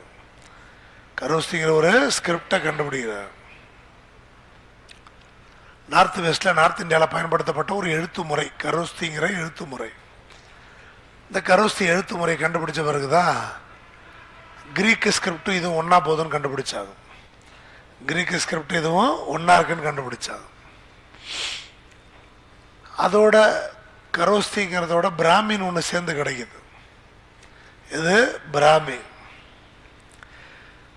1838 ஜேம்ஸ் பிரின்சப் பிராமி ஸ்கிரிப்டையும் கண்டுபிடிக்கிறார். அதை கண்டுபிடிச்சு படிக்க ஆரம்பிக்கும் போது ஃபஸ்ட்டு அது தம்மம்ங்கிற புத்த சமய இலக்கியங்கள்லேருந்து அந்த கல்வெட்டுகள்லேருந்து தான் எடுக்கிறார். அவர் நாணயங்கள்லேருந்து தான் எடுக்கிறார். ஸ்தூபிகள்லேருந்து எடுத்தாருன்னு கூட சொல்லலாம். அது வரைக்கும் புத்தர் ஸ்தூபி எதுக்கு கட்டினாங்கன்னு யாருக்கும் தெரியாது. 1838 அந்த ஸ்தூபி ஏன் கட்டினாங்கன்னு இவர் படித்து சொன்னார். அதில் இருக்க வரிகளை படித்து சொன்னார். முதல்ல இருக்க பாண்டி கோயில் ஒன்று இருக்குது, அது புத்தர் கோயில். ஆனால் நம்ம முனியாண்டியை நினச்சி அவர் கும்பிட்டுக்கிட்டு இருக்கோம். பாண்டி கோயில் புத்தரை முனியாண்டியை கும்பிட்டுக்கிட்டு ஆடு வெட்டி பலியில் கொடுத்துக்கிட்டு இருக்கோம். ஆனால் அது புத்தர். புத்த மதம் சமண மதம் இருந்ததுக்கான தகவல்கள் நமக்கு 1838க்கு முன்னாடி கிடையாது. ஜேம்ஸ் பிரின்சப் சொல்கிறதுக்கு முன்னாடி கிடையாது. ஸோ புத்தர்னு ஒருத்தர் இருந்தார், அவர் இப்படிலாம் செஞ்சாருங்கிறது 1838க்கு பின்னாடி தான் ஜேம்ஸ் பிரின்சப் பிராமி ஸ்கிரிப்டை ஐடென்டிஃபை பண்ண பிறகு தான் நம்மளால் அதை படிக்க முடிஞ்சது, தெரிஞ்சிக்க முடிஞ்சது. புரிஞ்சுதா? அப்படி எடுக்கும்போது தான் அசோகரோட கல்வெட்டுகள் புரியுது. அப்போ அசோகரோட கல்வெட்டை பிரித்து மீனிங் சொன்னதே ஜேம்ஸ் பிரின்சப் தான். அசோகரோட கல்வெட்டுகளை பிரித்து மீனிங் சொன்னதே ஜேம்ஸ் பிரின்சப் தான். அசோகரோட கல்வெட்டுகள் இந்தியா முழுக்க இருக்குது, கர்நாடகா வரைக்கும் இருக்குது, தமிழ்நாடு பார்டர் வரைக்கும் இருக்குது. பிராமி எழுத்து வடிவத்தில் பொறிக்கப்பட்ட அசோகரோட கல்வெட்டுகள் கர்நாடகா வரைக்கும் கிடைக்கிது. கர்நாடகாவில் மட்டுமே 5 இடத்துல கிடைக்கிது. கர்நாடகாவில் மட்டுமே 5 இடத்துல. தமிழ்நாட்டிலையும் கிடைக்கிது, சமணர் படுக்கைகளில் கிடைக்கிது. மதுரை பக்கம், புதுக்கோட்டை பக்கம் சமணர் படுக்கைகளில் கிடைக்கிது. பிரகிருத்தம்ங்கிற லாங்குவேஜில் இருக்குது அசோகர் கல்வெட்டுக்கள். ஸ்கிரிப்ட் தான் பிராமி, மொழி பிரகிருத்தம் மொழி. ஆனால் அதே பிரகிருத்த மொழியில் பிராமி ஸ்கிரிப்டில் நம்ம மாங்குளம் கல்வெட்டை படிக்கும்போது படிக்க முடியல. மாங்குளம் கல்வெட்டை படிக்கும்போது படிக்க முடியல. இதுவும் மாங்குளம் கல்வெட்டும் அசோகரோட கல்வெட்டாக இருக்கும்னு நினச்சி படிக்க பார்த்தாங்க, படிக்க முடியல. அதே ஜேம்ஸ் பிரின்சப்பாலே படிக்க முடியல. மாங்குளம் கல்வெட்டை கண்டுபிடிச்சது எல்லிஸ். அவங்க பிரகிருத்த மொழியாக இருக்கும்னு நினச்சி படித்து பார்த்தாங்க, முடியல. அதுக்கப்புறம் என்ன நினச்சி தெரியுமா? அதுலேருந்து ஒரு 100 வருஷம் மாங்குளம் கல்வெட்டை கண்டுபிடிச்சி ஒரு 100 வருஷம் கழிச்சு தான் அது தமிழி அப்படிங்கிற ஒரு எழுத்து வடிவம்னே கண்டுபிடிச்சாங்க. 1924 KV சுப்பிரமணியன்கிறவர் தான் இது பிரகிருத்த மொழியில் படிக்கக்கூடாது, தமிழில் படிங்கடா, இது தமிழ்றான்னாரு. தமிழில் படித்தா தான் படிக்க முடியும்னு கண்டுபிடிச்சதே KV சுப்பிரமணியன். ஸ்கூல் புக்கில் இருக்குது இதெல்லாம். 1924 மாங்குளம் கல்வெட்டு தமிழ் எழுத்துக்கள் எழுதப்பட்டது, தமிழில் படிக்க புரியும்னு சொன்னார் KV சுப்பிரமணியன். அப்போ தான் தெரிஞ்சது தமிழ்நாட்டில் இருக்கிறதெல்லாம் பிரகிருத்த மொழியில் தமிழ் மொழி. பிரகிருத்த மொழியில் தமிழ் மொழி. புரிஞ்சுதா? ஸோ நிறையா கல்வெட்டுகள் அதுக்கப்புறம் தமிழில் கண்டுபிடிக்க ஆரம்பித்தாங்க. நிறைய கல்வெட்டுகள் அதுக்கப்புறம் மாங்குளம் கல்வெட்டு அசோரனோட கட்டுப்பாட்டில் இருந்து ஒரு சிற்றரசனோட கல்வெட்டுன்னு ஃபஸ்ட்டு நினச்சாங்க. அப்புறம் தான் தமிழ் அப்படின்னு ஒரு தனி மொழி, தனி இனம் இருக்கிறது தெரியுது. புரிதல? KV சுப்பிரமணியன் 24 ட்ரை பண்ணார். மாங்குளம் கல்வெட்டை படித்து காமிச்சார் தமிழை வச்சு. மாங்குளம் கல்வெட்டுகளை 24 KV சுப்பிரமணியன் படித்து காமிச்சார். பிரகிருத்த மொழியை வச்சு பிராமி எழுத்துக்களை படித்தோம்.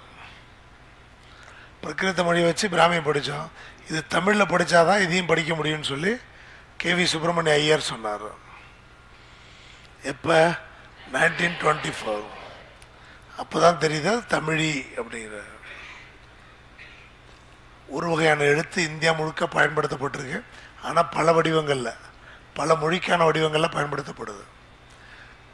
பாலிக்கும் பயன்படுத்தியிருக்காங்க, பிரகிருதத்துக்கும் பயன்படுத்தியிருக்காங்க, கிரீக்குக்கும் பயன்படுத்தியிருக்காங்க, தமிழுக்கும் பயன்படுத்தியிருக்காங்க. அந்த ஸ்கிரிப்ட் பேர் தமிழி ஸ்கிரிப்டுன்னு சொல்கிறான். அதாவது ஸ்கிரிப்ட், ஒரு ஸ்கிரிப்ட் இருக்கும், ஒரு எழுத்து வடிவம் இருக்கும். அந்த எழுத்து வடிவத்தை பல மொழிகளுக்கு பயன்படுத்தியிருக்காங்க. அதுதான் தமிழி. தமிழி எழுத்து வடிவத்தை பிரகிருதத்துக்கும் பயன்படுத்தியிருக்காங்க, பாலி மொழிக்கும் பயன்படுத்தியிருக்காங்க, சமஸ்கிருதத்துக்கும் பயன்படுத்தியிருக்காங்க, கிரீக்குக்கும் பயன்படுத்தியிருக்காங்க, எல்லாம் தமிழுக்கும் பயன்படுத்தியிருக்காங்க. இதுமாரி நிறைய எவிடன்சஸ் கீழடியில் கிடைக்குது. ஆதிச்சநல்லூர் நான் சொன்ன மாதிரி 1876 முதல்ல தோண்டினாங்க இந்தியாவில். தோண்டின ஒரு ஜோவர் வந்து ஒரு எத்தனாலஜிஸ்ட் தான். அதாவது ஆன்டிகுட்டிஸ் மேலே ஒரு ஈர்ப்பு உள்ளவர், பழமையான பொருட்கள் மேலே ஈர்ப்பு உள்ளவர். அவர் ஒரு ஆர்கியாலஜிஸ்ட் இல்லை. நெப்போலியன் எஜிப்து மேலே படையெடுத்ததுக்கு காரணமே அங்கே இருக்கிற பெருமையான பொருட்களை எடுத்துகிட்டு போகணும்னு சொல்லி தான். அதை கொண்டு போய் அங்கே ஃப்ரான்ஸில் எக்ஸிபிட் பண்ணுங்கிறதுக்காக தான் அவன் படையெடுத்தானே எஜிப்து மேலே. அப்படி கொண்டு போய் வைக்கும்போது தான் ரொசட்டா ஸ்டோன் கிடைக்கிது. அதை வச்சு தான் மற்றதெல்லாம் அவங்க எகிப்து சிவிலைசேஷனை டீகோட் பண்ணாங்க. அதுமாரி ஜோவர் ஒரு எத்தனாலஜிஸ்ட். அவர் தான் முதல்ல ஆதிச்சநல்லூரில் தோண்ட ஆரம்பித்தார். அது பழம்பெருமையான பொருட்கள் கிடைச்சா நல்லது, அதை கொண்டு ஏலம் விட்டு விற்றுக்கலாம் அப்படிங்கிற மாதிரி தான். திருச்செந்தூர் போகிற வழியில் வந்து முதுமக்கள் தாழி கிடைக்கிறத வச்சு அங்கே ஆய்வுகள் மேற்கொள்ளணும் அப்படின்னு சொல்லி பண்ணார் ஜோவர், ஜெர்மனிக்காரர். அப்போ அவர் ஜோவார் எடுத்தது நம்மகிட்ட கிடையாது ஒன்று கூட, எல்லாத்தையும் ஜெர்மனி தூக்கிட்டு போயிட்டார் அவர். அங்கே மியூசியத்தில் வச்சுருக்காங்க, ஜெர்மனி மியூசியத்தில் வச்சுருக்காங்க. இப்போ நம்மளால் அதை வாங்கக்கூட முடியல, பேசி ஜெர்மனி தூக்கிட்டு போயிட்டாங்க. புரியுது இல்லையா? அதுக்கப்புறம் தான் ஹராப்பன் எஸ்கவேஷன் அது 1919 தான் அதை ஆரம்பித்தாங்க. அதுக்கு முன்னாடி Alexander Cunningham, archaeological survey of இந்தியாவோட ஃபஸ்ட்டு டைரக்டர், அவரே அதை கொஞ்சம் பார்த்துருக்காரு, அங்கே இன்ஸ்பெக்ஷன் போயிருக்காரு. அவர் என்ன சொன்னார்னா, Harappan site belongs to Buddhist சைட்டுனார். புத்திஸ்ட்டு சைட்டு, ஸ்தூபிகள் தெரியுது அப்படின்னாரு. அதனால புத்த மதம்ட்டார், புத்த மத இடம்னு சொல்லிட்டார் ஹராப்பாவை. தக்ஷிலாவில் கண்டுபிடிச்சாங்க. தக்ஷிலா பக்கத்தில் தான் ஹராப்பா இருக்கு. தக்ஷசீலம் சொல்லுவோம், அது புத்த மத இடம். அதனால் ஹராப்பாவும் புத்த மத இடமாக தான் இருக்கணும்னு சொல்லி முடிவு பண்ணுறாரு Alexander Cunningham, archaeological survey of இந்தியாவோட முதல் டைரக்டர் ஜெனரல்.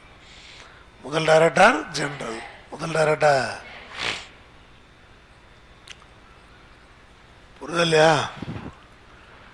ஸோ இப்படி பண்ணுறாங்க. ஹராப்பா 19 அங்கே ஒரு மாதிரி ஆராய்ச்சிகள் பண்ண ஆரம்பிச்சிட்டாங்க. ஹராப்பாவும் ஒரு ஆக்சிடென்டல் டிஸ்கவரி தான். சிந்து மாகாணத்தில் ரயில்வே ட்ராக் போடும்போது தான், அந்த ட்ராக்குக்காக தோண்டும் போது ஹராப்பாவோட எச்சங்கள் நமக்கு கிடைச்சது. அதுக்கப்புறம் தான் ஆய்வுகள் மேற்கொண்டாங்க. 1919 வாக்கில் லைட்டாக ஸ்டார்ட் பண்ணுறாங்க. 21 தயாராம் சகானி ஹராப்பாவை பார்க்குறாரு. ஆர்டி பானர்ஜி மொகஞ்சதரோவை பார்க்குறாரு. புரியுது இல்லையா?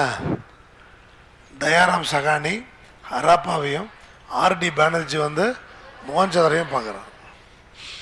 ஜான் மார்ஷல் 24 ஹராப்பா பற்றி எழுதுகிறார் முதல் முறையாக பத்திரிகைகளில்.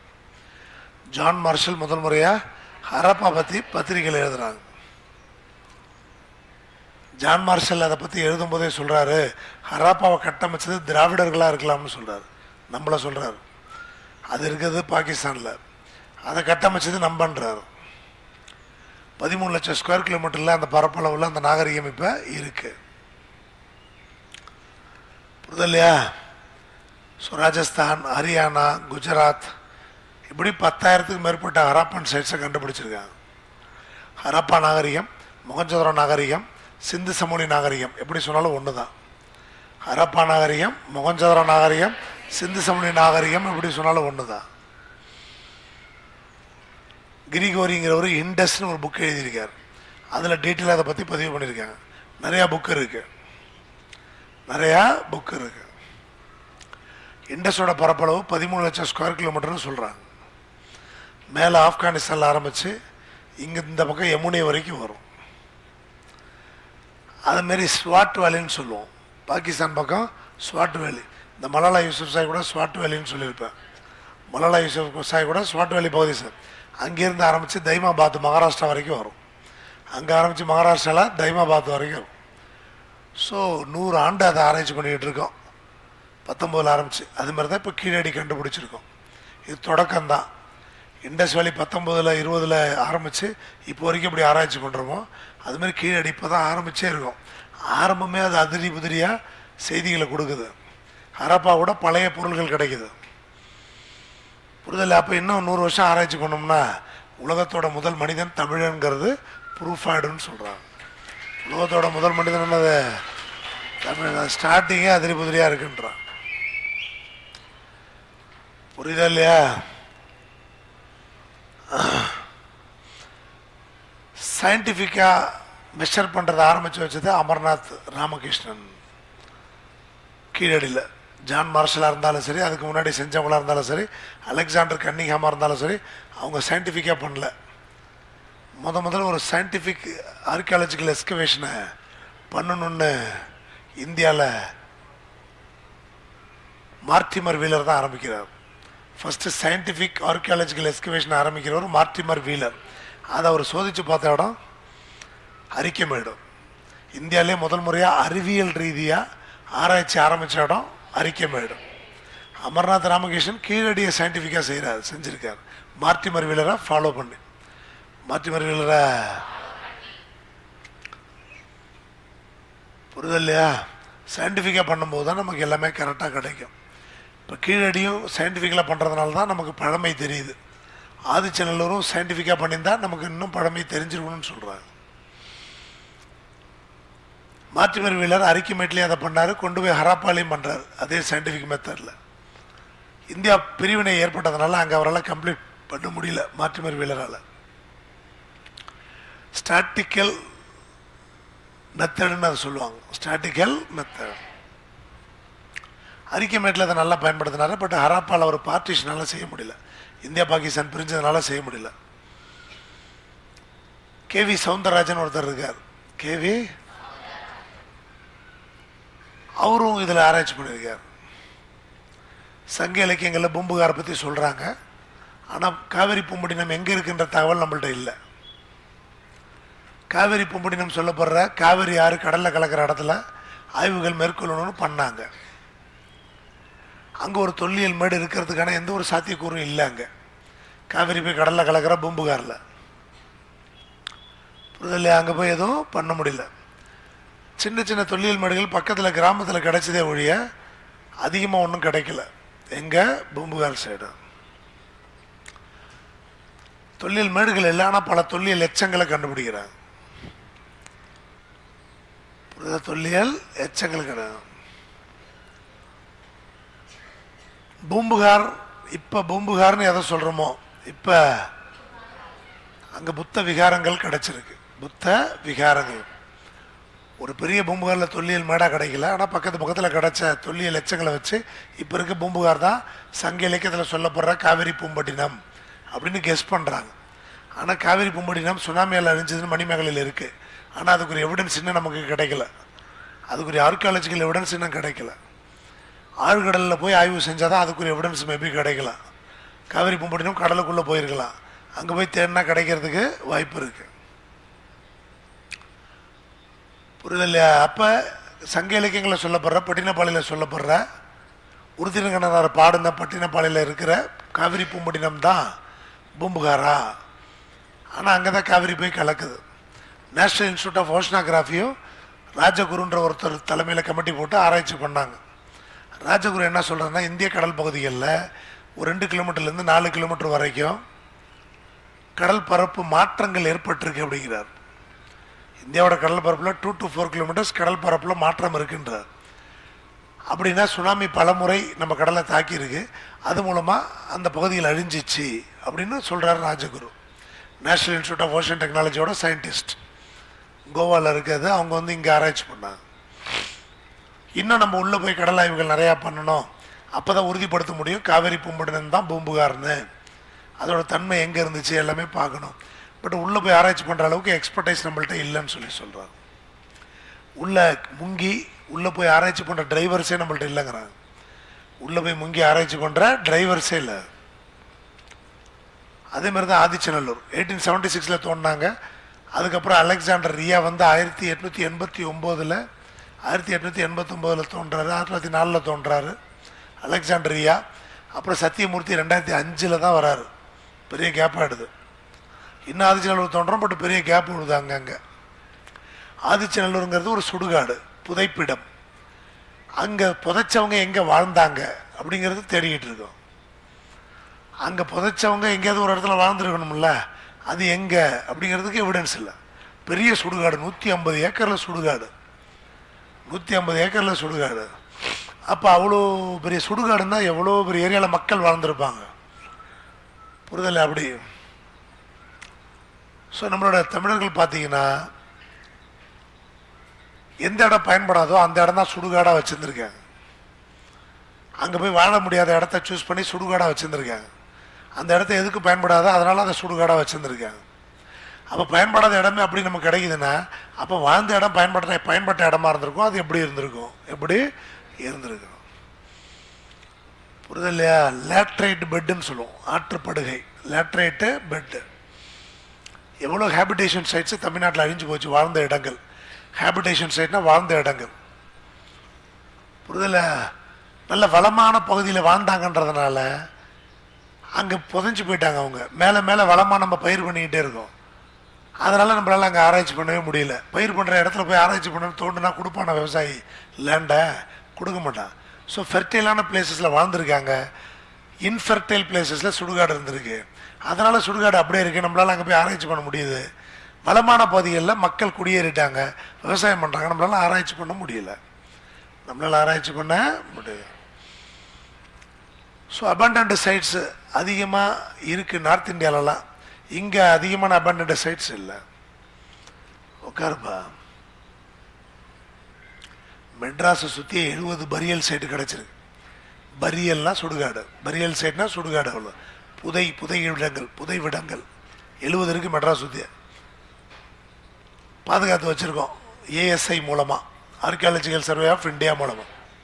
1861 அலெக்சாண்டர் கன்னிங்ஹாம் ஃபஸ்ட்டு டைரக்டர் ஜெனரலாக இருந்து ஆரம்பித்தது 6th புக்கில் படிச்சிருப்போம். 6th புக்கில் புரிஞ்சுதா? இப்படி ஆர்கியாலஜிக்கல் எக்ஸ்கவேஷனோட வரலாறு இப்படிலாம் போகுது. பரியல் சைட்ஸ் இருக்கு.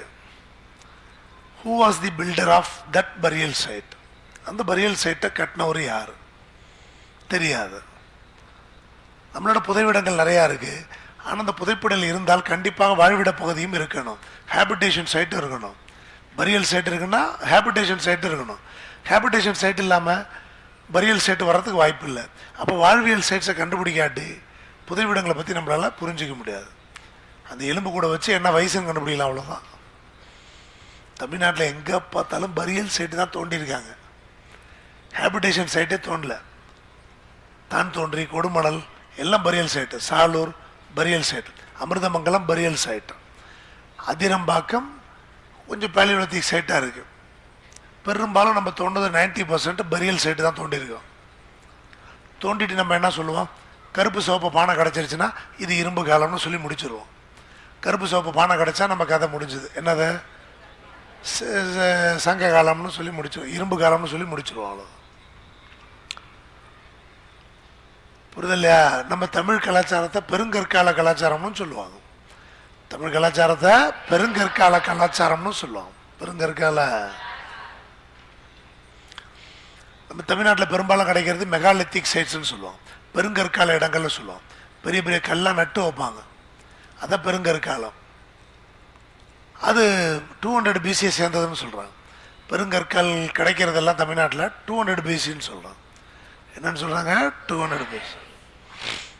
இந்த பெருங்கற்கால இடங்களையும் பரியல் சைட்டிங் கார்லேட் பண்ணணும். பண்ணால் இன்னும் கொஞ்சம் தெளிவுகள் நமக்கு கிடைக்க வாய்ப்பு இருக்குது. சங்க காலம் எதுங்கிறது நமக்கு விடை தெரியாமல் சுற்றிக்கிட்டு இருக்கோம்.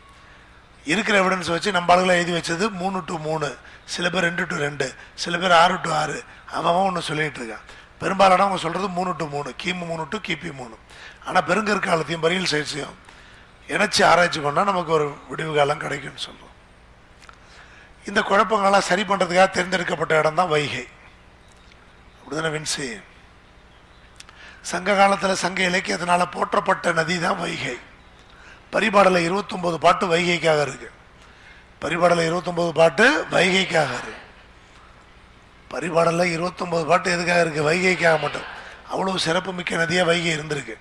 அப்போ சங்க இலக்கியத்தில் அதிகமாக சொல்லப்பட்ட நதி வைகைங்கிறதுனாலையும் சங்க இலக்கியங்கள் அதிகமாக புகழப்பட்ட நகரம் மதுரைங்கிறதுனாலையும் அது நல்ல வாழ்விட இடமா இருந்திருக்கலாம் அப்படின்னு அமர்நாத் ராமகிருஷ்ணன் வைகை நதியை செலக்ட் பண்ணுறார். புரியுது இல்லையா? பேராசிரியர் ராஜன் ஒருத்தரும் இதில் பண்ணுறாரு. புலிமான் கோம்பை தாதம்பட்டி கல்வெட்டெல்லாம் கண்டுபிடிச்சது ப்ரொஃபஸர் ராஜன். ஆனால் வைகை நதியில் அதிகமான ஆராய்ச்சிகள் நடக்கலை. அதனால் அமர்நாத் ராமகிருஷ்ணன் வைகையை சூஸ் பண்ணுறாரு. சங்க இலக்கியங்களால் போற்றப்பட்ட நதி என்றால் அது வைகை நதி தான். மற்ற நதிகளை விட வெகுவாக போற்றப்பட்ட நதி வைகை நதி என்பதால் நான் வைகை நதியை தேர்ந்தெடுத்தேன் அமர்நாத் ராமகிருஷ்ணன் சொல்கிறார். மதுரையும் பக்கத்தில் இருக்கிறதுனால ரெண்டு சேர்ந்து கிடைக்குன்றது எவிடன்ஸ்.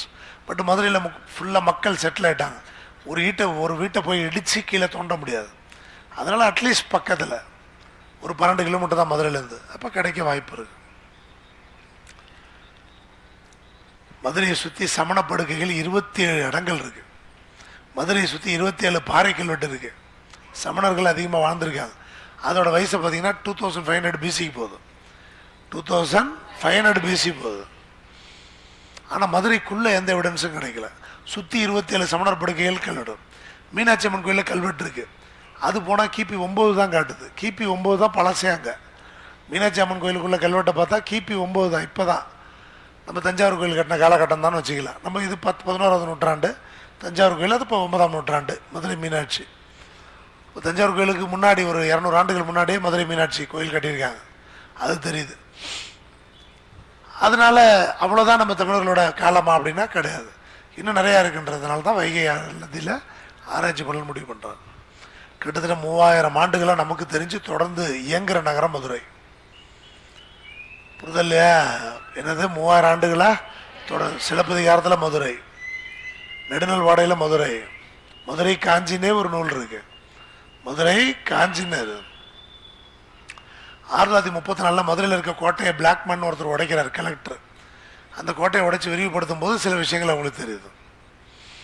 அதுக்கு முன்னாடி மதுரைங்கிறது கீழே வீதி, வடக்கு வெளி வீதி, தெற்கு வீதி, மேற்கு வீதி, இந்த 4 வீதி தான் மதுரை நினைச்சாங்க.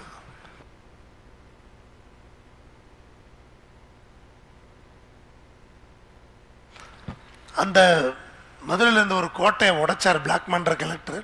அதுக்கப்புறம் தான் மதுரை எவ்வளோ பெருசுங்கிறது தெரிஞ்சது. ஆங்கிலோ பிரெஞ்சு வாரோட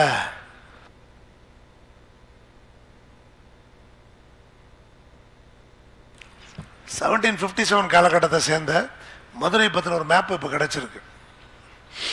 பிரெஞ்சு வார் நடந்தப்ப, ஆங்கிலோ பிரெஞ்சு வார் மதுரையில் நடந்தப்ப அப்போ பிரெஞ்சுக்காரன் போட்ட ஒரு மேப் ஒன்று கிடச்சிருக்கு. அதான் ரியல் மதுரைன்றாங்க, பெரிய ஏரியா. அந்த மேப்பை பார்த்துட்டு தான் பிளாக்மேன்ற கலெக்டர் அதை உடைங்கன்னு சொல்லி மதுரையை பெருசாக காட்டுறாரு, கோட்டையை உடைக்க சொல்லி பெருசாக காட்டுறாரு.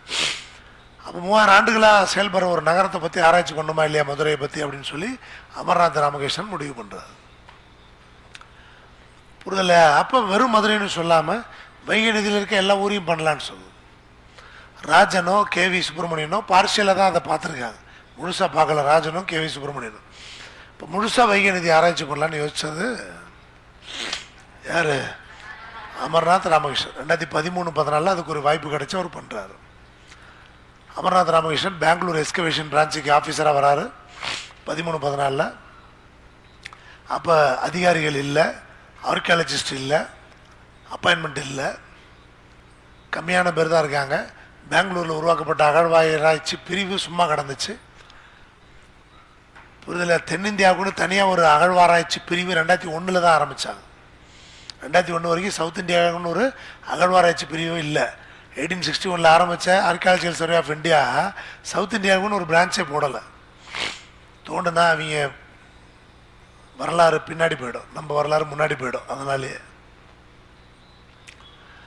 நர்மதா வரைக்கும் தான் அவங்க தோண்டியிருக்காங்க அதிகமாக. நர்மதாவுக்கு கீழே சவுத் இந்தியாவில் ஆராய்ச்சிகளை அவங்க அதிகம் பண்ணலை. ஆனால் டெல்லி, பாட்னா, புவனேஸ்வர், நாக்பூர் இங்கெல்லாம் இருக்குது பிரான்ச்சஸ்ஸு. ஆனால் சவுத் இந்தியாவில் இல்லை 2001 வரைக்கும். 47க்கு பின்னாடி டெல்லி, பாட்னா, நாக்பூர்லாம் ஆரம்பித்தாங்களே ஒழிய நர்மதாவுக்கு கீழே வரவே இல்லை. சவுத் இந்தியா கீழே ஒரு பிரான்ச் வரல. அப்போ சவுத் இந்தியாவுக்குன்னு ஒரு ஆர்கியாலஜிக்கல் சர்வே ஆஃப் இந்தியாவோட பிரான்ச் ஆரம்பிச்சது 2001 தான்.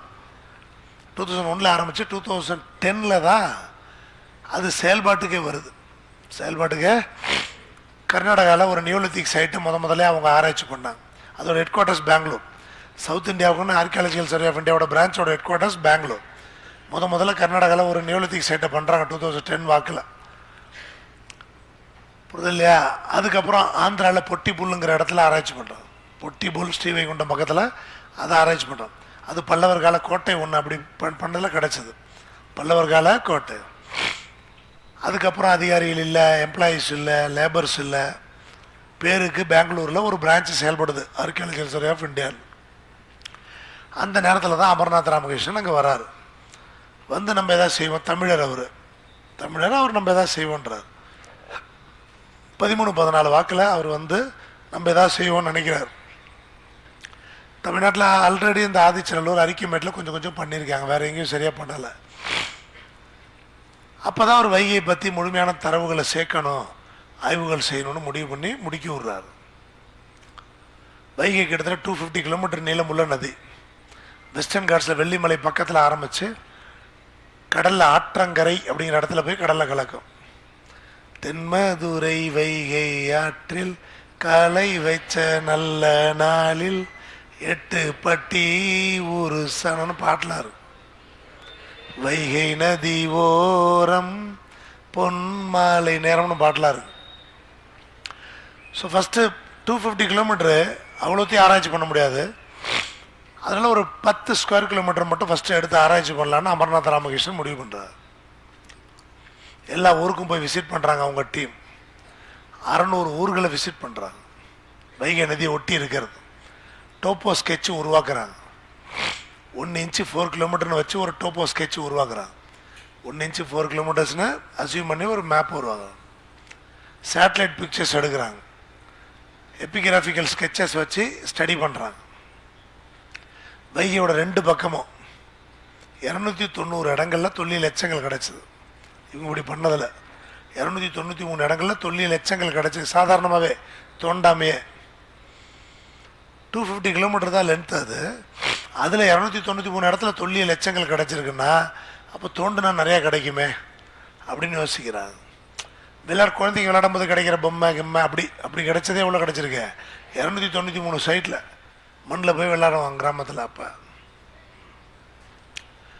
ஸோ ஒரு முழுமையான ஆய்வை உருவாக்குறாங்க 13-14. அப்படி பண்ணும்போது தான் ஒரு சைட்டை சூஸ் பண்ணுறாங்க. ஏன்னா கீழடிங்கிறது 2015 வரைக்கும் அமர்நாத் ராமகிருஷ்ணனுக்கும் தெரியாது. 2015 வரைக்கும் அமர்நாத் ராமகிருஷ்ணனுக்கு கீழடி பற்றி தெரியாது. இந்த ஆய்வில் பயணிக்கும் போது தான் கீழடி பற்றின தகவல் கிடைக்கிது. கீழடி 1976 அங்கே இருக்கிற ஸ்கூல் டீச்சர் பாலசுப்ரமணியன்கிறவர் அதை பற்றி தகவலை தமிழக தொல்லியல் துறைக்கு கொடுத்துருக்காரு. தமிழக தொல்லியல் துறை அந்த பக்கம் போகவே இல்லை. பாலசுப்ரமணியன்ற ஒரு டீச்சர், புரியுது இல்லையா? கிடைச்ச பொருட்களை ரெஃபர் பண்ணிட்டாங்களே ஒழிய சைட்டை போய் யாருமே பார்க்கல. தமிழக தொல்லியல் துறையிலேருந்து வந்து கூட இடத்த பார்க்கல, அந்த பொருளை மட்டும் வச்சுக்கிட்டாங்க, அவ்வளோதான். 1976 அது வெறும் புஞ்சை காடாக இருந்துச்சு. பாலசுப்ரமணியன் அங்கே கிடைச்ச சில பொருட்களை கொண்டு போய் ஒப்படைச்சிருக்காரு, அவ்வளோதான். இப்போ அது தென்னந்தோப்பாக இருந்ததுனால தான் அந்த மேடு தொல்லியல் மேடாக இன்றைக்கி வரைக்கும் இருக்குது. மதுரையிலேருந்து 12 கிலோமீட்டர் தூரம். தென்னந்தோப்பு நான் அன்றைக்கே சொன்ன மாதிரி ஆணி வேர் கிடையாது, சல்லி வேர் மேலேயே தான் இருக்கும். ஆலமரம் புளிய மரம் இருந்தால் வேர் உள்ளே போய் எல்லாத்தையும் உடைச்சிருக்கும், சரியாக கிடச்சிருக்காது. தென்னந்தோப்பு கடவுள் கிஃப்ட் அங்கே. இப்போ தென்னந்தோப்பு, அப்போ புஞ்சை காடு. 293 தொல்லியல் இடங்களில் ஹேபிடேஷன் சைட்ஸை பிடிக்கலான்னு சொல்லி முடிவு பண்ணுறாங்க. என்ன சைட்ஸை? Habitation sides. பரியல் சைட்ஸு எங்கே போனாலும் தோண்டிக்கிட்டு தான் இருக்காங்க. ஏற்கனவே உருப்பட்டது தோண்டியாச்சு. நம்ம இனிமேல் ஹேபிடேஷன் சைட்டை தான் நம்ம பார்க்கணும். பல ஆராய்ச்சியில் குத்து மதிப்பாக தான் வருஷம் சொல்லுவாங்க. குத்து மதிப்பாக கிமு 300ன்னு சொல்லுவாங்க. அப்போ நான் எங்களுக்குள்ளே கேட்டுக்கிட்ட கேள்வி வந்து, எப்படி கிமு 300? பரியல் சைட்டுக்கும் கிமு 300ங்கிறீங்க, ஹேபிடேஷன் சைட்டுக்கு 300ன்னு சொல்கிறீங்க, புரியுது இல்லையா? எப்படி சொல்ல முடியும் குத்து மதிப்பான்னு? ஆதிச்சநல்லூர் 1150 வரைக்கும் போயிடுச்சு. அப்போ நம்ம சயின்டிஃபிக்கலாக ஆராய்ச்சி பண்ணாமல் குத்து மதிப்பாக சொல்லிக்கிட்டே இருக்குங்கிற ஒரு குழப்பம் எங்களுக்குள்ளே இருந்துச்சு. பொதுவாக இரும்பு காலம்னு சொல்லிக்கிட்டு இருந்தாங்க. அந்த எண்ணத்தை மாற்றணுங்கிறதுனால சயின்டிஃபிக்கலாக ஆராய்ச்சி பண்ணணும். அதுவும் பரியல் சைட்டு வேணால், ஹேபிடேஷன் சைட்டு தான் வேணும் அப்படின்னு நாங்கள் ஸ்டடி பண்ணும்போது 293 100 ஹேபிடேஷன் சைட்டு கிடச்சிது எங்களுக்கு. எத்தனை கிடச்சிது? 100 ஹேபிடேஷன் சைட்டு. எத்தனை கிடச்சிருக்கு? புரியுது இல்லையா? அதான் பொதுவாக ஒரு 5 ஊர் இருந்தால் அதுக்கு ஒன்று தான் பரியல். 5 ஊர் இருந்தால் தான் 5 ஊருக்கு சேர்த்து ஒரு சுடுகாடு தான் இருக்கும். அப்போ சுடுகாடே ஊர்பட்டதுன்னா ஒரு சுடுகாட்டுக்கு 5 ஊர் வச்சா கூட எவ்வளோ ஊர் இருந்திருக்கணும்? ஒரு சுடுகாட்டுக்கு 5 ஊர் வச்சா கூட எவ்வளோ ஊர் இருந்திருக்கணும்னு நாங்கள் யோசித்தோம். யார் சொல்கிறார்? அமர்நாத் ராமகிருஷ்ணன் டீம் சொல்லலாம். அப்போ நம்ம ஹேபிடேஷன் சைட்டை நோக்கி போகணுங்கிறது எங்களோட குறிக்கோளாக இருந்தது. எங்களோட குறிக்கோளாக அமர்நாத் ராமகிருஷ்ணன் சொல்ல 100 ஹேபிடேஷன் சைட்டை கண்டுபிடிச்சோம். ஆனால் எங்களுக்கு ஒன்றை தோண்ட தான் பணம் கொடுத்தாங்க. ஒன்றை தோண்ட தான் பணம் கொடு. அந்த ஒன்று தான் கீழடி. அந்த ஒன்று தான் கீழடி. மதுரை கோயிலுக்கு பக்கத்தில் பெரிய பார்க்கிங் ஒன்று கட்டியிருக்காங்க, கார் பார்க்கிங். ஏடிஎம்கே கவர்மெண்ட் காலத்தில் அந்த பார்க்கிங் கட்டும்போது நாங்களும் ஒரு குழி போட்டுக்கிறோன்னு இவங்க போய் கேட்டிருக்காங்க, ஏதாவது எவிடன்ஸ் கிடைக்குதான்னு பார்க்க. அதேமாதிரி தோண்டும் போது போய் பார்த்தா தானே உண்டு. அந்த ஒரு குழி கூட கிடைக்கல. ஸ்ட்ராட்டிகிராஃபி மட்டும் பார்த்துக்கிறேன்னு கேட்டிருக்காங்க. மண் அடுக்குகள் எப்படி இருக்கு. அங்கே ஒரு மத்திய சந்தை அங்கே இருந்திருக்கு கோயிலை சுற்றி. அதனால் அங்கே பார்க்கிங்காக குழி தோண்டும் போது எங்களுக்கு ஒரு குழியை ஒப்படைங்க, நாங்கள் கொஞ்சம் ஆராய்ச்சி பண்ணிக்கணும்னு கெஞ்சி கேட்டோம், கொடுக்கலன்னு சொல்லி அமர்நாத் ராமகிருஷ்ணன் ஏடிஎம்கே கவர்மெண்ட்டை குறை சொல்லியிருக்காரு. அதை விட்டு போச்சு. மதுரையில் யாராவது தோண்டும் போது நம்ம போய் பார்த்துக்கிட்டா தான் உண்டு, கவர்மெண்ட்டாக போய் தோண்ட முடியாதுங்க. அப்போ மதுரையிலேருந்து நியரஸ்ட் எந்த சைட்டு இருக்குது அப்படின்னு பார்க்கும்போது கீழடி தான் வரும். 100 இடத்துல மதுரையிலேருந்து கிட்ட இருக்கிறது கீழடி. 100 இடத்துல ஹேபிடேஷன் இருக்குது, ஆனால் அதில் கிட்ட இருக்கிறது கீழடி. புரியுது இல்லையா? மதுரைக்கு வெஸ்டர்ன் சைடில் இன்னொரு சைட்டும் பார்த்தா சிற்றகலம்னு ஏதோ ஒரு ஊர் பார்த்துருக்கேன். மாரநாடுன்னு ஒரு இடம் பார்த்துருக்கேன். அங்கெல்லாம் புத்தரோட சிலை இருக்குது, சிற்றகலம். புரியுது இல்லையா? அங்கெல்லாம் முனியாண்டின்னு புத்தரை கொண்டாடிட்டு இருக்காங்க. முனியாண்டின்னு புத்தரை கொண்டாடுறாங்க. புரியுது இல்லையா? ஸோ இப்படி 100 இருந்துச்சு. இருந்தாலும் மதுரைக்கு பக்கத்தில் இருக்கிறதுனால கீழடியை நாங்கள் செலக்ட் பண்ணிக்கிட்டோம். கீழடியை செலக்ட் பண்ணதுக்குரிய ரீசன் தென்னந்தோப்பு. முதல் ரீசன் தென்னந்தோப்பு. வேறு உள்ளே போகல, அதனால் டேமேஜ் இருக்காதுன்னு நாங்கள் முடிவு பண்ணோம்.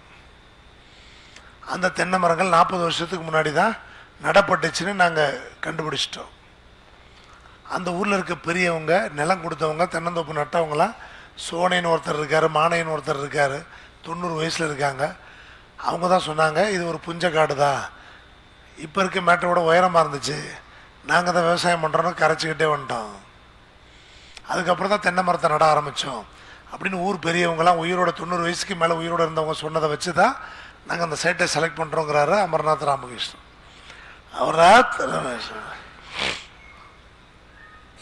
ஸோ ஒரு அபேண்டன்டு சைட்டு இன்டாக்டாக கிடச்சது எங்களுக்கு ரொம்ப ஹாப்பியாக இருந்துச்சு. மதுரையிலேருந்து கிட்ட இருந்தது செகண்ட் ரீசன். மதுரையிலேருந்து கிட்ட இருந்தது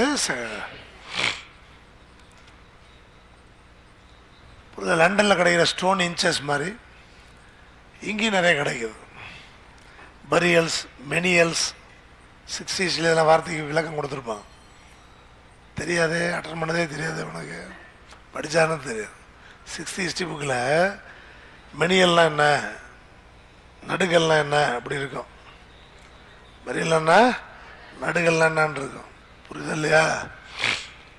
ஸோ புதையல் இருந்த காலகட்டம். புதையலாக தான் ஆர்கியாலஜிக்கல் எக்ஸ்கவேஷன் பண்ணாலே அதை என்னவா தான் அவங்க வந்து யோசிப்பாங்க அப்படின்னா புதையலாக தான் யோசிப்பாங்க. என்னவா தான் யோசிப்பாங்க, புரிஞ்சா இல்லையா? ஒரு 7 தங்க கட்டிகள் இங்கேயும் கிடச்சிருக்கு. தங்க கட்டியில் ஒரு தமிழில் பிராமி எழுத்துக்களும் எழுதியிருக்காங்க. ரெவன்யூ டிபார்ட்மெண்ட்டில் வெறும் தங்கமாக பார்த்துட்டு அதை ஒதுக்கி வச்சுருக்காங்க. ஒரு இடத்துல தங்கம் கிடச்சிருக்கு, அதை ஒதுக்கி வச்சுட்டாங்க தங்கமாக பார்த்து. 4 வருஷமாக வேற ஒரு இடத்துல கிடச்சது, இங்கே இல்லை. அதை 4 வருஷமாக பூட்டி வச்சுருக்காங்க. இவங்க போய் அதை திறந்து பார்த்தா அந்த தங்க கடையில் எழுதியிருக்காங்க தமிழில்.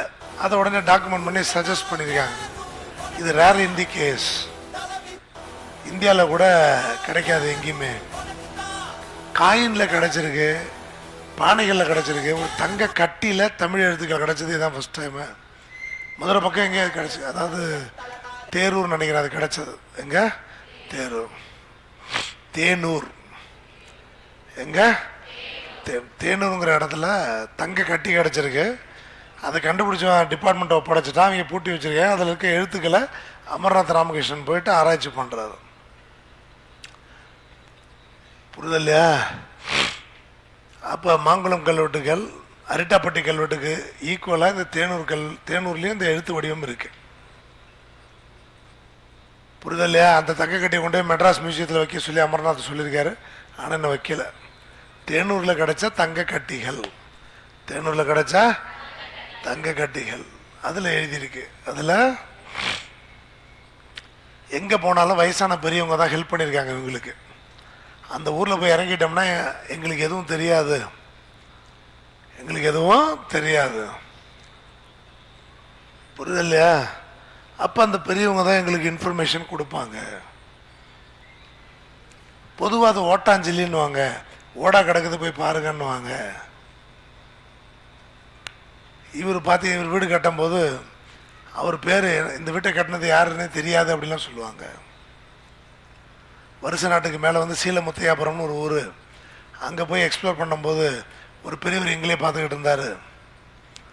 நாங்கள் பேசிகிட்டு இருக்கும்போது அவர் வந்து எங்கள்கிட்ட பேச்சு கொடுத்து என்ன தெரியுன்னு கேட்டார். நாங்கள் பழமையான பொருட்கள் எல்லாம் தேடுறோம் அப்படின்னு சொல்லி சொன்னோம். அதுக்கு எதாவது எவிடன்ஸ் கிடைக்குதான்னு தேடிக்கிட்டு இருக்கோன்னு சொல்லும்போது வீட்டுக்குள்ளே போனவர் திடீர்னு ஒரு ஜார் எடுத்துகிட்டு வந்தார். அது கருப்பு சிவப்பு ஜாரு. இது ஏது சார் உங்களுக்குன்னு கேட்டேன். நான் வீடை தோண்டி கட்டும்போது அப்போ கிடச்சிது, அது தூக்கி போட மனசு இல்லாமல் வீட்டில் வச்சுருக்கேன் அப்படின்னு சொல்லி கொடுத்தாரு. இப்படி தான் எங்களுக்கு பல பொருட்கள் கிடச்சிது. அப்போ அந்த ஊரில் இருக்க பெரியவங்க தான் எங்களுக்கு நிறையா பொருட்களே கொடுத்தாங்க. அப்படி கிடைக்க கிடைக்க எங்களுக்கு ஒரு உற்சாகம் கிடச்சிது அப்படின்னு சொல்லி சொல்லுவோம். புரிதல் இல்லையா? நிறையா ஸ்டூடெண்ட்ஸை இன்வால்வ் பண்ணியிருக்காங்க. பாலசுப்ரமணியன் ஒரு டீச்சர் அந்த ஏரியாவில் இருந்தார்னு சொல்லியிருக்கேன்ல, அவரோட ஸ்டூடெண்ட்டை விட்டு எல்லாத்தையும் எடுத்திருக்காரு, அவர் கலெக்ட் பண்ணியிருக்கார். பாலசுப்ரமணியன் ஒரு டீச்சரு, அவர் ஸ்டூடெண்ட்ஸ் விட்டு பொறுக்கியிருக்கார் எல்லா பொருளையும் முன்னாடி காலத்தில். அவர் இன்னும் உயிரோடு இருக்கார். அவர் இன்னும் உயிரோடு இருக்கார். அப்போ பேசிக்கிட்டு இருக்கும்போது ஒரு டிரைவர் வழிகாட்டுறாராம், நீங்கள் பேசுகிற தோப்பு அங்கே தான் இருக்குது போங்க அப்படின்னு. பாலசுப்ரமணியனுக்கு தெரில, அது ஒரு தோப்புன்னு தான் நான் நினச்சிக்கிட்டு இருந்தேன், அது ஒரு தொல்லியல் மேடாக இருக்குன்னு எங்களுக்கு தெரியல அப்படின்னு சொல்லி. இப்படி பார்க்கும்போது இப்போ இது கீழே பூமி இருக்குது, ஒரு நகரம் இருக்குன்னா நமக்கு எப்படி தெரியும்? பார்க்கும்போது தெரியாதுல்ல. அதை கெஸ் பண்ணி போன வரலாறே ஆச்சரியமாக தானே இருக்கும். ஒரு இவங்கெல்லாம் மரமாக இருக்குது, கீழே ஒரு நகரம் இருக்க வாய்ப்பு இருக்குது அப்படின்னு கெஸ் பண்ணதான் அமர்நாத்தோட புத்திசாலித்தனம். அமர்நாத்தோட புத்திசாலித்தனம். 110 ஏக்கர் தென்னந்தோப்பு கவர்மெண்ட் அவ்வளோதான் எடுத்து கொடுக்குது. எடுத்தா இன்னும் நிறையா எடுக்கலாங்கிறாரு அமர்நாத். எடுத்தா என்ன, பக்கத்தில் கொந்தகை வில்லேஜ் இருக்கு. ஆக்சுவலாக அந்த இடம் பேர் கொந்தகை தான். பட் கீழடிங்கிற ரெவன்யூ வில்லேஜ் கீழே வரதுனால அதை கீழடி கீழடின்னு சொல்கிறோம். அந்த ஸ்பெசிஃபிக் லொக்கேஷன் பேர் கொந்தகை. பட் அது கீழடிங்கிற ரெவன்யூ வில்லேஜ் கீழே வர்றதுனால அதை கீழடி கீழடின்னு சொல்லுவோம். புரியுது இல்லையா? இப்போ தமிழ்நாடு தொழில் துறையும் உள்ளே போயிட்டாங்க. அன்றைக்கே சொன்னேன், தமிழ்நாடு தொழில் துறையும் உள்ளே போயிட்டாங்க.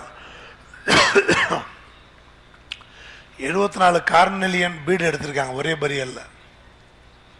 74 கார்னெலியன் பீடு. பீடுன்னா மணி. பரியல் சைட்டையும் ஹேபிடேஷன் சைட்டையும் கார்லேட் பண்ணி எஸ்கவேட் பண்ணுங்கிற அறியாமையின் காரணமாக நம்ம இத்தனை நாள் வீணடிச்சிருக்கோம். ஆனால் கீழடியில் இப்போ நம்ம பண்ணுறது நல்லதாக இருக்குது. வாழ்விடத்தையும் அகழ்வாய்வு செய்யணும், புதைவிடத்தையும் அகழ்வாய்வு செய்யணும்.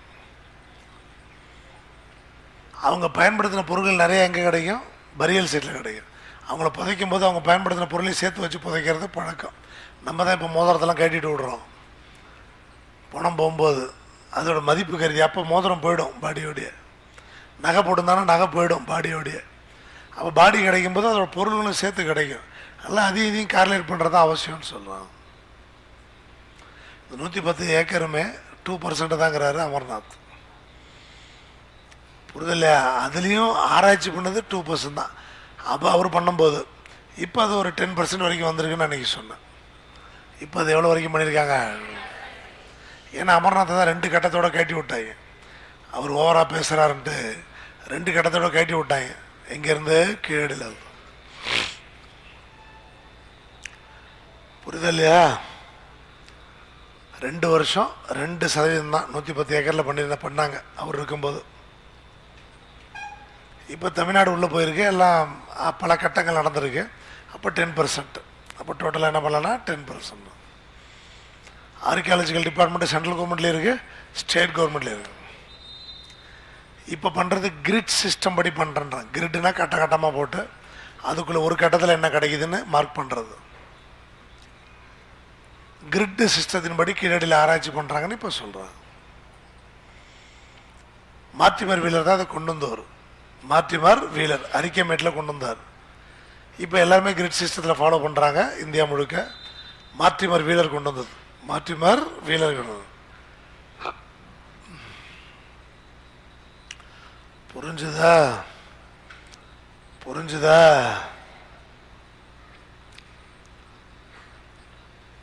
ஸோ நம்ம சயின்டிஃபிக்கலாக பண்ணால் தான் டாக்குமெண்டேஷன் சரியாக அமையும், இல்லாட்டி அமையாது. டாக்குமெண்டேஷன் சரியாக அமையலாட்டி அமையாது. நம்ம வேற வாழ்கிறோன்ற பேரில் எல்லாத்தையும் அழிச்சுக்கிட்டு வேற வரோம். வாழ்கிறங்கிற பேர் எல்லாத்தையும் அழிச்சுக்கிட்டு வேற வரோம்.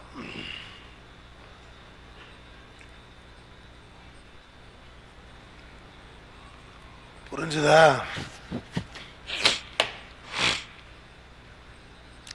தென்னந்தோப்பாக இருக்கிறதுனால ரொம்ப ரெஸ்ட்ரிக்டடாக தான் ஆய்வுகளும் செய்ய முடிஞ்சிருக்கு.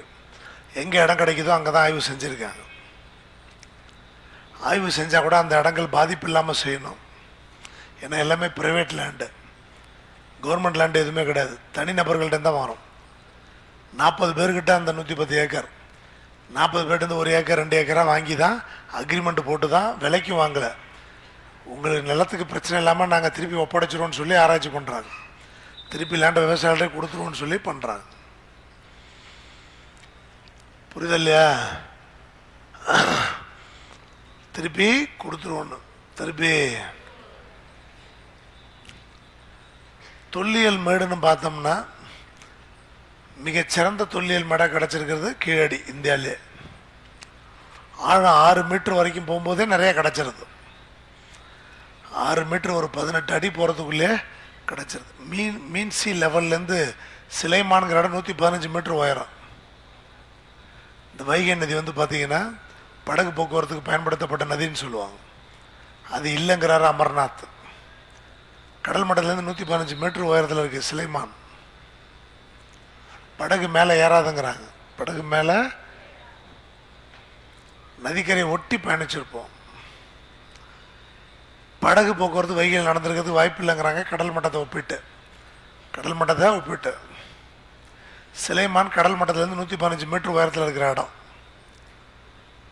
அதில் பேஸ் லெவல் எடுத்துக்கிட்டிங்கன்னா இந்த தொல்லியல் மேடு வந்து 118 மீட்டர் கீழடி. ஆனால் நமக்கு ஆதாரங்கள் கிடைக்கிறது 6 மீட்டர்லேயே கிடைக்கிது. 6 மீட்டர்லேயே அப்போ என்ன தெரியுது இதில் அப்படின்னா, நிலங்களில் நிறையா மாற்றங்கள் ஏற்பட்டுன்னு தெரியுது. சர்ஃபேஸில் சேஞ்சஸ் நிறையா ஏற்பட்டுருக்குன்னு தெரியுது. ஒரு காலத்தில் வைகை நதி வந்து இந்த தொல்லியல் மேட்டுக்கு பக்கத்தில் ஓடி இருந்திருக்கலான்னு சொல்கிறாங்க. கீழடி ஒட்டி ஓடி இருக்கலான்னு. ஏன்னா 6 மீட்டர் கீழே போயிட்டா வெறும் 20 அடிக்கு வெறும் சாண்டு தான் இருக்குது, மணல் தான் இருக்குது, பியூர் ரிவர் சாண்டு டெபாசிட் தான் இருக்குது. அப்போ 6 மீட்டர் கீழே போயிட்டா பியூர் ரிவர் சாண்ட் இருக்கிறதுனால வைகை நதி பக்கத்தில் தான் ஓடி இருக்கணும்னு சொல்கிறாங்க.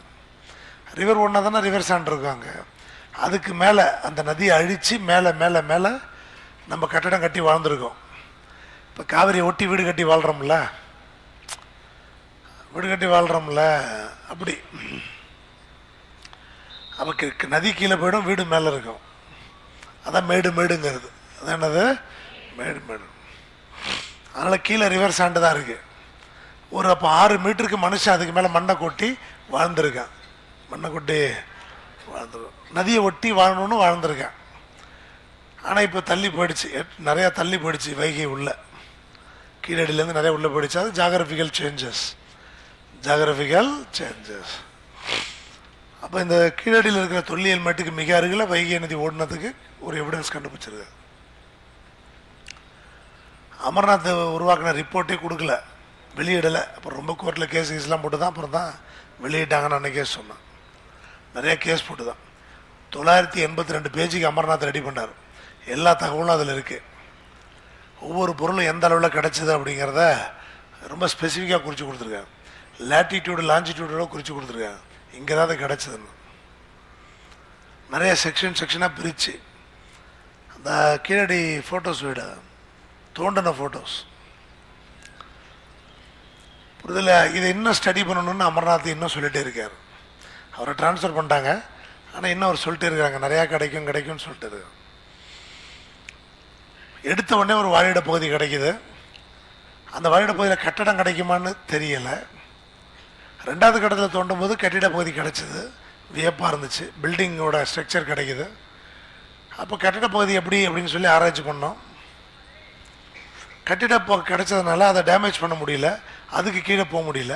அதனால் கல்ச்சுரல் சீக்வன்ஸ் எங்களால் எடுக்க முடியல. கல்ச்சுரல் சீக்வன்ஸ் எங்களால் இந்த நகரம் எப்படி உருவாயிருக்கும் அப்படின்றத ஆராய்ச்சி பண்ணல. நான் கவனமாக இருந்தோம், அதுக்கு கீழே போக முடியல அப்படின்னு சொல்லி. கீழே போனால் கல்ச்சுரல் சீக்வன்ஸ் கிடைக்கும், கலாச்சார தொடர்பு கிடைக்கும். 102 குழிகள் தோண்டியிருக்கார் அமர்நாத். 102ல் 3 குழியில் மட்டும்தான் 6 மீட்டரே போக முடியுது. அதுக்கு மற்ற குழியில் போக முடியல, ஏன்னா கட்டிடம் கிடச்சிருது. அதை உடைச்சிட்டு கீழே போக முடியல, அந்த எவிடன்ஸ் போய்டுமேனு உடைக்க முடியல. அப்போ பக்கத்தில் தான் மாறி குழி தோணும், எங்கே தோண்டினாலும் கட்டடம் கிடைக்குது. அதனால தான் நான் இன்னும் 1 வருஷம் கொடுங்க, நான் கட்டடத்தை பூரா ஆராய்ச்சி பண்ணிடுறேன், கீழே வரைக்கும் போயிடுறேன் அப்படின்னு கேட்டால் என்னை ட்ரான்ஸ்ஃபர் பண்ணிட்டாங்கன்னு புலம்புவார். யார்? அமர்நாத். அரிக்கமேட்டில் கூட இந்த அளவுக்கு சரியாக ஆய்வு பண்ணலைன்னு அமர்நாத் சொல்கிறார். பாண்டிச்சேரி பக்கம் விழுப்புரம் அரிக்கமேடு அங்கே பண்ணல. அங்கே ரோமன் காயின்ஸ் கிடச்சிருக்கு, நிறையா கிடச்சிருக்கு. அதை வச்சு டேட்டு கொடுத்துட்டோம், 3rd century BCன்னு கொடுத்துட்டோம். அகஸ்டினோட காயின்ஸ் கிடச்சதுனால 3rd century BCன்னு சொல்லிட்டோம் அரிக்கமேட்டில். ஆனால் இன்னும் கார்பன் டேட்டிங் அரிக்கமேட்டில் இன்னும் பண்ணல. அரிக்கமேடும் பார்த்தீங்கன்னா ஸ்ட்ராட்டிகிராஃபியில் கருப்பு சோப்பு பானை நிறையா கிடைக்குது, லோயஸ்ட் லெவலில் கிடைக்கும். Fine variety of black and red பானைகள் கிடைக்கும். புரிதா? தமிழ்நாட்டு பகுதியில் வாழ்விட பகுதியில் முறையாக ஆராய்ச்சி பண்ணும்போது ரொம்ப ஃபைன் வெரைட்டி ஆஃப் கருப்பு சோப்பு பானைகள் மேலேயே கிடைக்கும். மேலேயே ஃபைனஸ்ட்டு கிடைக்குதுன்னா அவன் வந்து இன்ஃபீரியராக வாழ்ந்துருப்பானா தமிழ் மக்கள். ரொம்ப காஸ்ட்லியான மன்னர்கள் பயன்படுத்துகிற மாதிரி பானையை சாதாரண மக்கள் பயன்படுத்துறீங்க. இப்போ நீங்கள் சில்வர் டம்ளர் கிடச்சா என்ன சொல்லுவோம்? டீ குடிக்க சில்வர் டம்ளரா? அப்போ அவன் எவ்வளோ பெரிய பணக்காரனாக இருந்திருப்பான்னு பேசுவோமா இல்லையா? எங்கே பார்த்தாலும் வெறும் பானை கிடைக்கும் போது, பானையில் கோலை கிடைக்கும் போது, கீழடியில் சில்வர் டம்ளர் கிடைச்சா நம்ம என்ன சொல்லுவோம்? டீ குடிக்கவே சில்வர் டம்ளர் குடிச்சிருக்காண்டா அவன், அப்போ பணக்காரனாக வந்து அப்படி தான் அது. அப்போ பானையில் ஃபைன் வெரைட்டி கிடைக்குது அரிக்கமேட்லலாம், அப்போ நல்லா வாழ்ந்துருப்பாங்க. அங்கேயும் இன்னும் நல்லா ஆராய்ச்சி பண்ணியிருக்கணும், அங்கேயும் இன்னும் நல்லா ஆராய்ச்சி பண்ணணும். அமர்நாத் சொல்லிட்டே இருக்கார் அரிக்கமேட்ல.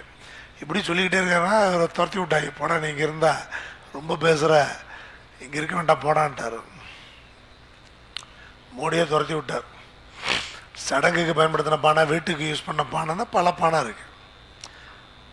புரியுது இல்லையா? சடங்குக்கு யூஸ் பண்ண பானை வேறு எதுக்குமே பயன்படுத்த மாட்டாங்க.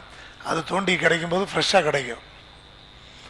வீட்டு யூஸுக்கு பயன்படுத்த ஃப்ரெஷ்ஷாக இருக்காது, ஏன்னா நிறையா தண்ணி பிடிச்சி சாப்பாடு சமைச்சு நிறையா யூஸ் பண்ணியிருப்பாங்க. அது இன்னும் நம்ம பொங்கல் பானையில் வைக்கிறது ஒரு சிறப்பாக பேசுகிறோம்.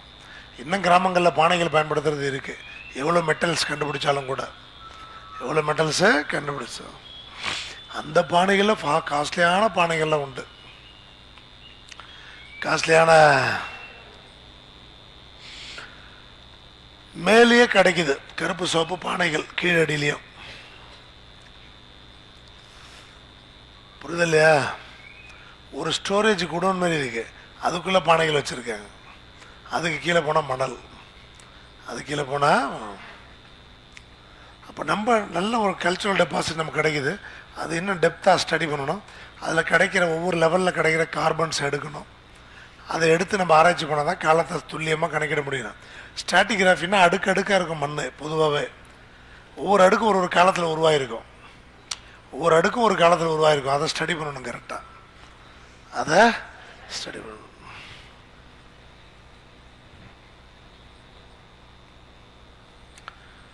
புரியுதா இல்லையா?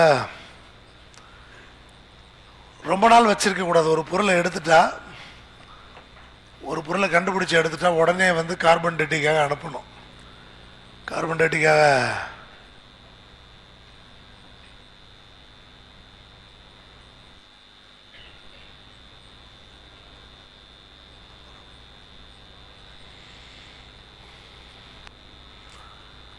ஒரு பொருள் கிடைச்சதுன்னா அந்த பொருளை உடனே ஆராய்ச்சிக்கு அனுப்பணும்.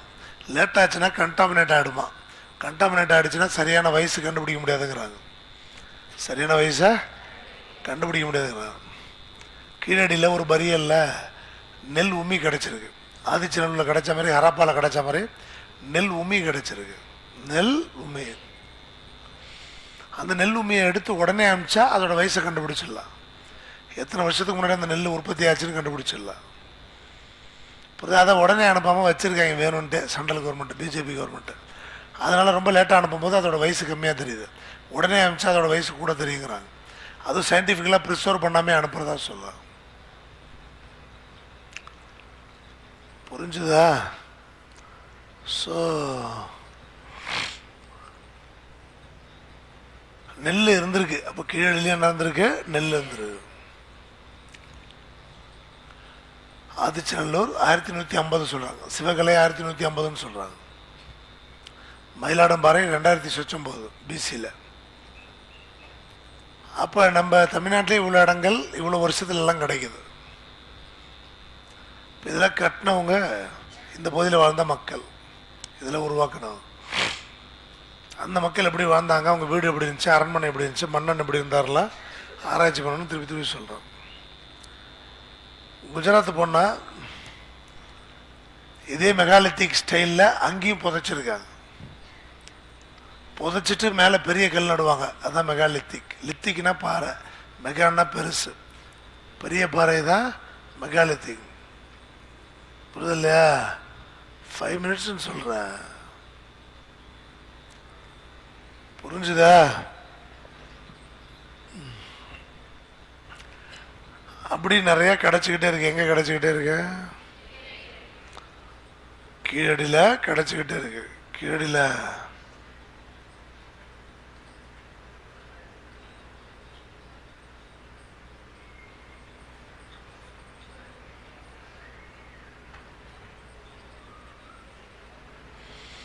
ஹராப்பாலையும் கருப்பு சோப்பு பானம் கிடைக்குது.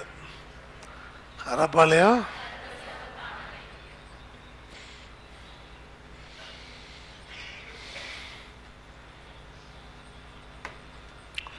அப்போ ஹராப்பாவுக்கும் தமிழ்நாட்டுக்கும் ஏதோ கண்டினியூட்டி இருக்குது. இங்கேயும் கருப்பு சோப்பு பானம் கிடைக்கிது, அங்கேயும் கருப்பு சோப்பு பானம் கிடைக்கிது. இங்கேயும் பெருங்கற்காலம் இருக்குது, அங்கேயும் பெரிய கல்லில் பயன்படுத்தியிருக்காங்க. அங்கேயும் பெரிய காலம். பல ஆயிரம் ஆண்டுகளாக வாழ்ந்த ஹராப்பன் சைட்டு ஒரு சின்ன படையெடுப்பில் அழிஞ்சிருக்குன்றதை நம்ப முடியாது. இப்போ கூட கொரோனா வந்துச்சு, நம்ம எல்லாம் அழிஞ்சா போயிட்டோம், அப்படி கிடையாது.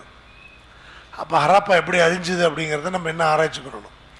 ஏதோ ஒரு ஆரியர்கள் படையெடுத்து வந்து அழிச்சிட்டாங்கன்றதெல்லாம் நம்ப முடியாது. நம்ம ஆரியர்கள் படையெடுத்து வந்து அழிச்சிட்டாங்க ஹராப்பா நாகரிகத்தை அப்படிலாம் சொல்ல முடியாது, நம்ப முடியாதுன்றாங்க. ஹராப்பாவும் நாகரிகமும் தமிழ் நாகரிகமும் ஒன்று தானே தேவனைய பவனர் சொல்லியிருக்கார். யார் சொல்லியிருக்கா? தேவனைய பவனர் சொல்லியிருக்கார். யார் சொல்லியிருக்கா? புரிஞ்சுதா இல்லையா? இப்போ மண் அடுக்கையில் வச்சு நம்ம காலத்தெல்லாம் கணிக்கிறது போகிறது நிறையா வருது. கணிக்கிறது போகிறது நிறையா. கார்பன் டேட்டிங் வச்சு வயசை கண்டுபிடிக்கலாம். அமர்நாத் இருக்கும்போது 88 சாம்பிள் எடுத்திருக்காரு. ஆனால் 23 சாம்பிளை தான் அனுப்புறதுக்கு பர்மிஷன் கிடச்சிருக்கு. 88 சாம்பிளில் 23 சாம்பிள் தான் அனுப்பிச்சிருக்கேன். எல்லா டேட்டும் பார்த்தீங்கன்னா 300 BC தான். எல்லா டேட்டும் பார்த்தீங்கன்னா 300 BCன்னு கிடச்சிருக்கு. அமெரிக்காவில் பீட்டா அனலிட்டிக்கல் சென்டர் ஒன்று இருக்குது, அங்கே தான் அனுப்புகிறாங்க. அங்கே தான் அனுப்புகிறான். அப்படி தானே கார்பன் டேட்டிங்கிறது ஒரு பொருளோட வயசை கண்டுபிடிக்கிற ஒரு முறை. ஒரு பொருளோட வயசை கண்டுபிடிக்கிற ஒரு முறை. ஒரு பொருளோட வயசை கண்டுபிடிக்கிற ஒரு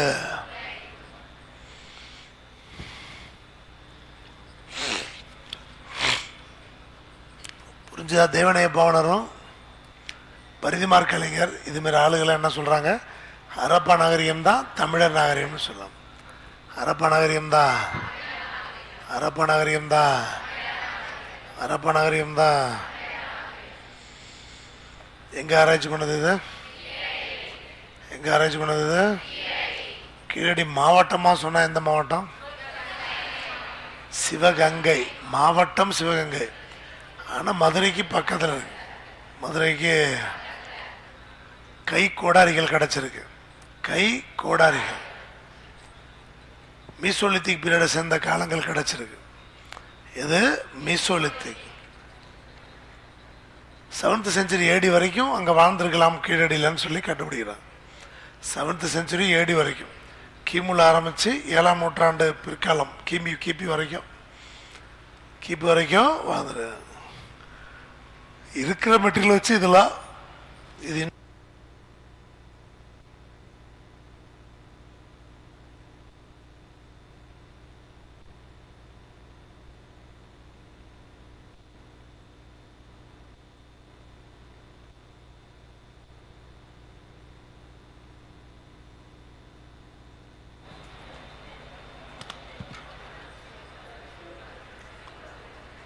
பொதுவாக காலத்தை பேலியோலித்திக், மீசோலித்திக், நியோலித்திக்னு பிரிப்பாங்க.